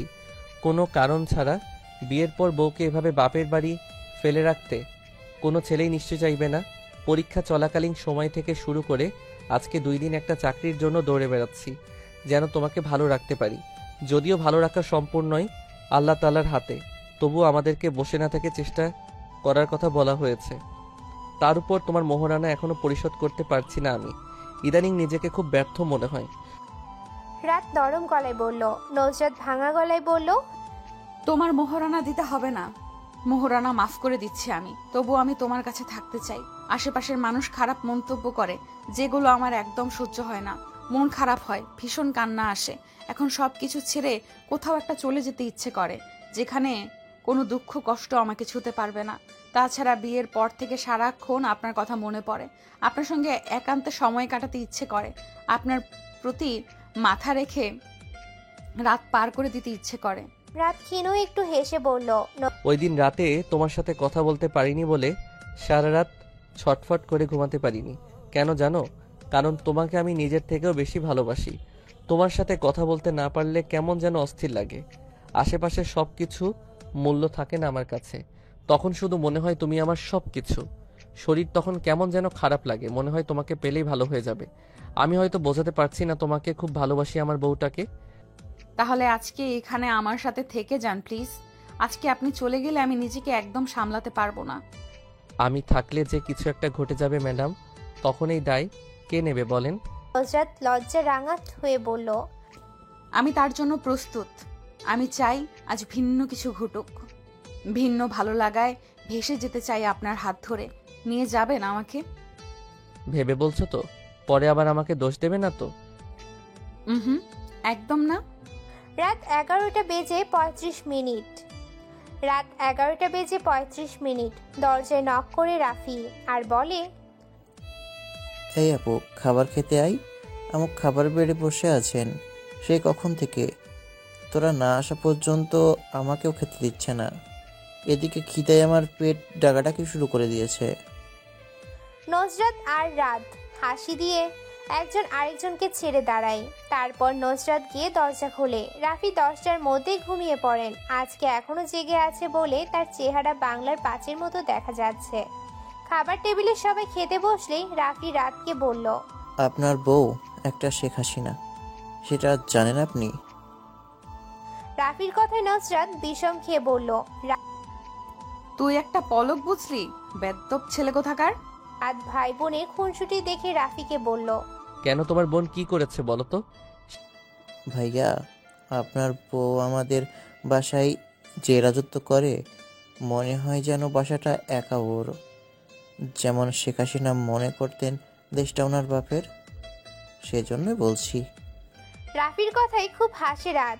এদিকে নজরাত তার ভাইকে ইচ্ছে মতো বকা দেয়। খাবার খাওয়া শেষে রুমে এসে রাত নজরাতকে প্রিন্স মেরে বলল, শেষে কিনা আমার বউ একটা শেখ হাসিনা। নজরাত খুব রেগে যায় এ কথা বললে। রেগে ব্যালকনিতে চলে যেতে নিলে রাত পিছন থেকে জড়িয়ে ধরে নিতে যেতে চায়। রেগে ব্যালকনিতে চলে যেতে নিলে রাত পেছন থেকে জড়িয়ে ধরে যেতে দেয় না। তারপর একপাশের চুলগুলো সরিয়ে ঠোঁট ছুঁয়ে দেয়। আকস্মিক এমন উষ্ণ ছোঁয়ায় কেঁপে ওঠে নজরাত। তারপর শান্ত হয়ে স্বামীর প্রশস্ত বুকে মুখ লুকায়। 2 হাতে গাল আলতো হাতে উপরে তুলে রাত। নজরাত লজ্জাবতী পাতার মতো মিয়ে যায়, কিছুতেই তাকিয়ে থাকতে পারে না। রাত মুচকি হেসে তার ঠোঁট জোড়া নিজের আয়ত্তে দখল করে নেয়। তারপর দুজন দুজনের স্পর্শে হারিয়ে যায় বহুদূর। 1 সপ্তাহ পর পরিবারকে নিয়ে এসে নসরাতকে নিজের বাসায় নিয়ে যায় রাত। এক বন্ধুর থেকে টাকা ধার করে নসরাতের মোহরানার টাকা পরিশোধ করে, কিন্তু নসরাতকে বলে না। আপাতত ছোট একটা কোম্পানিতে চাকরি নিয়ে সরকারির জন্য চেষ্টা করে যাচ্ছে রাত। শুরু হয় তাদের নতুন সংসার জীবন। নজরাত সবার সাথে মিলেমিশে থাকতে আপ্রাণ চেষ্টা করে চলে। শ্বশুর বাড়িতে মেয়েদের এই এক যুদ্ধ বলে চলে। যদিও ভাগ্য গুণে নজরাত তার শ্বশুর বাড়ির লোকজন ভালো পেয়েছে, তারাও মিলেমিশে কাজে সবকিছুতেই সাহায্য করে তাকে। চৈতির সাথেও খুব সুন্দর মিলেমিশে থাকে। নজরাত ছাড়া চৈতির কখন কি প্রয়োজন সবকিছু খেয়াল রাখে। চৈতির জন্য ভীষণ মায়া হয় মেয়েটার। মাঝে মাঝে চৈতির জায়গায় নিজেকে ভাবলে কষ্টের চোখে পানি চলে আসে। স্বামী ছাড়া একটা নারী কতটা অসহায় তা চৈতিকে দেখে বুঝতে পারে নজরাত। তাই সবসময় চেষ্টা করে চৈতিকে একটু ভালো রাখার। 1 বছর পর চৈতির বাবা মা এতদিনে তাকে মেনে নিয়ে তাদের সাথে নিয়ে যেতে চাইলে লিপি বেগম দিতে অমত করলে ফারুক সাহেব বুঝিয়ে বলেন, তুমি যতই আদর যত্ন করো না কেন, এই সময় তো পার করে এসেছো। জানোই তো মেয়েরা এই সময় মায়ের কাছে থাকতে বেশি স্বাচ্ছন্দ্য বোধ করে। এখন তুমি যেতে না দিলে মেয়েটার মন খারাপ হবে। তাই তুমি আর অমত করো না, যেতে দাও। লিপি বেগম হয়তো বুঝতে পারলেন, তাই যেতে দিলেন। তবুও তার দুশ্চিন্তা হয়, যদি চৈতির বাবা মা তাকে দ্বিতীয় বিয়ে দিতে চান তাহলে তার নাতনির যে অবহেলা হবে। আর এটা লিপি বেগম একদম মানতে পারবেন না। এমনিতেই মেয়েটার বাবা নেই, এখন যদি মাকেও হারায় তাহলে মেয়েটা যে পুরোপুরি অনাথ হয়ে যাবে। তাই তিনি ভয় পান চৈতিকে বাপের বাড়ি যেতে দিতে। একদিন নজরাত চৈতির মেয়ে তাইবাকে নিয়ে আদর করছে, আর তাইবা ছোট্ট ঠোঁট প্রসারিত করে হাসছে। রাত তাইবার গাল ছুঁয়ে দিয়ে বলে, আমাদেরও এমন একটা ছোট্ট মেয়ে বাবু চাই। নজরাত মুচকি হাসি দিয়ে বলে, আমারও খুব ইচ্ছা, তাই এবার মতোই একটা ফুটফুটে মেয়ে বাবুর। 1 মাস হলো নজরাত জানতে পারে সে প্রেগনেন্ট। তাই রাত চিন্তিত হয়ে বলল, আচ্ছা, এই শরীরে তুমি পরীক্ষাগুলো দিতে পারবে? 3 মাস তো ফুল রেস্টে থাকতে হয়। উত্তরে নজরাত বলে, পারবো ইনশাল্লাহ। পড়াশোনাটা আমি শেষ করতে চাই, প্লিজ আপনি নিষেধ করবেন না। আমি কি একবারও নিষেধ করেছি? এখন তোমার শরীরের কথা ভেবে বলেছি। নজরাতের এবার 3য় বর্ষের ফাইনাল পরীক্ষা শুরু হতে যাচ্ছে, তাই রাত তাকে তার মায়ের কাছে নিয়ে আসে। যতই হোক শ্বশুরবাড়িতে টুকটাক কাজ না করে বসে থাকা যায় না, এতে নিজের কাছেই খারাপ লাগে। তাছাড়া নজরাতের এখন রেস্টে থাকা উচিত। সবকিছু মিলিয়ে রাত নজরাতকে তার মায়ের কাছে নিয়ে আসে। তাছাড়া রাত অফিস শেষ করে রাতে তার বউয়ের কাছে চলে আসে। নজরাতকে ছেড়ে তার একদম ঘুম আসে না। মাঝে মাঝে সন্ধ্যায় নাস্তার সহ বিভিন্ন বাজার করে নিয়ে আসে শাশুড়ি মায়ের বাসায়। এগুলো তাকে ফারুক সাহেব শিখিয়ে দিয়েছেন। তরিকা বেগম মহিলা মানুষ হয়ে বাহির ঘর দুটোই সামলাতে হয়, তাই ছেলেকে বলেছেন সে যেন কখনো খালি হাতে ও বাসায় না যায়। বাবার কথায় তার উপর শ্রদ্ধায় বুক আনন্দে ভরে যায় রাদের।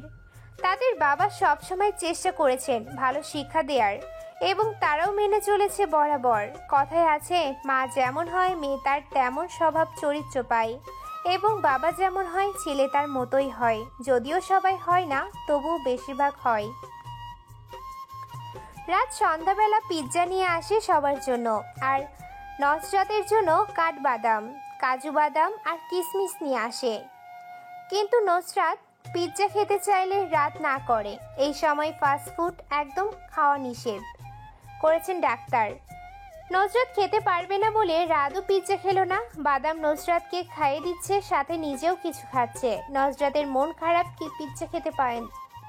নজরাতের মন খারাপ, পিৎজা খেতে দেয়নি বলে, তাই তাকে হাসানোর জন্য রাত কিস করতে গেলে নজরাত মাথা কাত করে সরে গেলে রাত হেসে বলল, কিসমিস মানে?